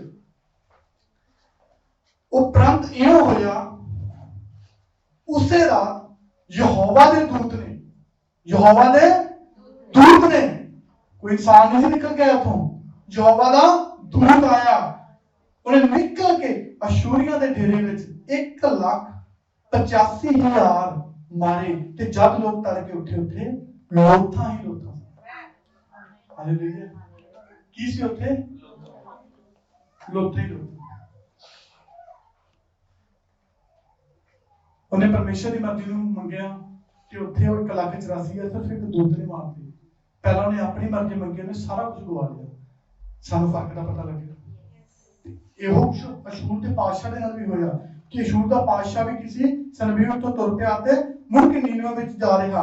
ਫਿਰ ਇਉਂ ਹੋਇਆ ਜਦੋਂ ਆਪਣੇ ਦੇਵਤੇ ਨਿਸਰੋਕ ਦੇ ਮੰਦਿਰ ਵਿੱਚ ਪੂਜਾ ਕਰ ਰਿਹਾ ਸੀ ਤਾਂ ਅਦਰਮਲਕ ਅਤੇ ਸ਼ਰਸ਼ਾਨ ਨੇ ਉਹਨੂੰ ਤਲਵਾਰ ਨਾਲ ਵੱਢ ਛੱਡਿਆ ਅਤੇ ਉਹ ਰਾਤ ਨੂੰ ਦੇਸ਼ ਨੂੰ ਭੱਜ ਗਏ ਤੇ ਉਹਦਾ ਪੁੱਤਰ ਇਸ ਹਦੋਨ ਦੇ ਥਾਂ ਤੇ ਰਾਜ ਕਰਦਾ। ਉਹ ਵੀ ਵਧਿਆ, ਜੋ ਪਰਮੇਸ਼ਰ ਨੇ ਵਾਅਦਾ ਕੀਤਾ ਸੀ ਉਹ ਪੂਰਾ ਹੋ ਗਿਆ। ਹਾਲੇਲੂਇਆ। ਸਿੱਖਣ ਨੂੰ ਮਿਲਿਆ ਕੁਝ, ਪਤਾ ਚੱਲਿਆ ਕਿ ਸਾਡੀ ਮਰਜ਼ੀ ਦੇ ਵਿੱਚ ਕਿੰਨਾ ਫਰਕ ਹੈ ਤੇ ਪਰਮੇਸ਼ਰ ਦੀ ਮਰਜ਼ੀ ਦੇ ਵਿੱਚ ਕਿੰਨਾ ਫਰਕ ਹੈ। ਅਸੀਂ ਆਪਣੀ ਮਰਜ਼ੀ ਦੇ ਨਾਲ ਸਭ ਕੁਝ ਉਹਨੇ ਗਵਾ ਲਿਆ, ਪਰ ਪਰਮੇਸ਼ਰ ਦੀ ਮਰਜ਼ੀ ਦੇ ਨਾਲ 1,84,000 ਸੈਨਿਕਾਂ ਨੂੰ ਵੀ ਪਰਮੇਸ਼ਰ ਨੇ ਸਿਰਫ ਇੱਕ ਦੂਤ ਦੇ ਨਾਲ ਮਾਰ ਦਿੱਤਾ। ਸਿਰਫ ਇੱਕ ਦੂਤ ਦੇ ਨਾਲ। ਤਾਕਤ ਦੇਖੋ ਪਰਮੇਸ਼ਰ ਦੀ ਮਰਜ਼ੀ ਦੇ ਵਿੱਚ, ਪਰਮੇਸ਼ਰ ਦੇ ਵਿੱਚ ਤਾਕਤ ਦੇਖੋ। ਉਹਨੇ ਆਪਣੀ ਮਰਜ਼ੀ ਦੇ ਨਾਲ ਕੁਝ ਨਹੀਂ ਕਰ ਸਕਿਆ, ਪਰਮੇਸ਼ਰ ਦੀ ਮਰਜ਼ੀ ਨੇ ਕੀ ਕਰ ਦਿੱਤਾ। ਤਾਂ ਇਸੇ ਲਈ ਅੱਜ ਅਸੀਂ ਪਰਮੇਸ਼ਰ ਦੇ ਅੱਗੇ ਵਾਅਦਾ ਕਰਾਂਗੇ, ਅੱਜ ਅਸੀਂ ਪਰਮੇਸ਼ਰ ਦੇ ਅੱਗੇ ਇਸ ਚੀਜ਼ ਨੂੰ ਰੱਖਾਂਗੇ ਕਿ ਪਰਮੇਸ਼ਰ ਹਾਲਾਤ ਕਿੱਦਾਂ ਦੇ ਵੀ ਹੋਣ, ਸਿਚੁਏਸ਼ਨ ਕੁਝ ਵੀ ਹੋਵੇ, ਮੇਰਾ ਇਮਾਨ ਤੇਰੇ ਤੋਂ ਨਹੀਂ ਡੋਲੇਗਾ ਤੇ ਮੇਰੇ ਜਿਹੜੀ ਤੇਰੀ ਮਰਜ਼ੀ ਹੈ ਮੇਰੀ ਜ਼ਿੰਦਗੀ 'ਚ ਹਮੇਸ਼ਾ ਪੂਰੀ ਹੋਵੇ। ਚਾਹੇ ਉਹ ਵੀਜ਼ੇ ਨੂੰ ਲੈ ਕੇ ਹੈ, ਚਾਹੇ ਤੇ ਰਹਿਣ ਨੂੰ ਲੈ ਕੇ ਹੈ, ਚਾਹੇ ਉਹ ਜਾਨ ਨੂੰ ਲੈ ਕੇ ਹੈ, ਚਾਹੇ ਮੇਰੇ ਕੰਮ ਨੂੰ ਲੈ ਕੇ ਹੈ, ਚਾਹੇ ਫਾਈਨੈਂਸ਼ੀਅਲੀ ਹੈ, ਕਿਸੇ ਵੀ ਤਰ੍ਹਾਂ ਦੀ ਹੈ, ਪਰਮੇਸ਼ਰ ਤੇਰੀ ਮਰਜ਼ੀ ਦੀ ਹੈ। ਹਾਲੇਲੂਇਆ। ਤੇ ਪਰਮੇਸ਼ਰ ਉਸ ਮਰਜ਼ੀ ਨੂੰ ਪੂਰਾ ਕਰੇਗਾ। ਹਰ ਇੱਕ ਹਾਲਾਤ ਦੇ ਵਿੱਚ ਪਰਮੇਸ਼ਰ ਤੁਹਾਡੀ ਮਰਜ਼ੀ ਨੂੰ, ਉਹਦੀ ਮਰਜ਼ੀ ਨੂੰ ਆਪਣੀ ਜ਼ਿੰਦਗੀ 'ਚ ਪੂਰੀ ਕਰੇਗਾ ਅਗਰ ਅਸੀਂ ਉਹਦੀ ਮਰਜ਼ੀ ਦੇ ਮੁਤਾਬਕ ਰੱਖਾਂਗੇ। ਹਰ ਇੱਕ ਦੇ ਲਈ ਪਲਾਨ ਹੈ, ਅਸੀਂ ਉਸ ਪਲਾਨ 'ਚ ਬਣੇ ਰਹੀਏ ਤੇ ਪਰਮੇਸ਼ਰ ਦੀ ਮਰਜ਼ੀ ਮੁਤਾਬਕ ਚੱਲਦੇ ਰਹੀਏ ਤੇ ਇੱਕ ਚੰਗੇ ਸਰਵੈਂਟ, ਇੱਕ ਚੰਗੇ ਸੇਵਕ ਬਣ ਕੇ ਅਸੀਂ ਵੀ ਖੜ ਸਕੀਏ, ਡਟ ਸਕੀਏ ਤੇ ਲੋਕਾਂ ਨੂੰ ਉਹ ਚੀਜ਼, ਖੁਸ਼ਖਬਰੀ, ਉਹ ਪਰਮੇਸ਼ਰ ਦੀ ਮਰਜ਼ੀ ਨੂੰ ਦਿਖਾ ਸਕੀਏ ਕਿ ਇੱਕੋ ਹੀ ਪਰਮੇਸ਼ਰ ਹੈ ਇਸ ਦੁਨੀਆ ਦੇ ਉੱਤੇ ਜਿਹੜਾ ਹਰ ਚੀਜ਼ ਦੀ ਤਾਕਤ ਰੱਖਦਾ ਹੈ। ਹਾਲੇਲੂਇਆ। ਸੇਜਨ ਦਾ ਪਰਮੇਸ਼ਰ ਤੁਹਾਨੂੰ ਸਭ ਨੂੰ ਬਰਕਤ ਦੇਵੇ। ਆਮੀਨ।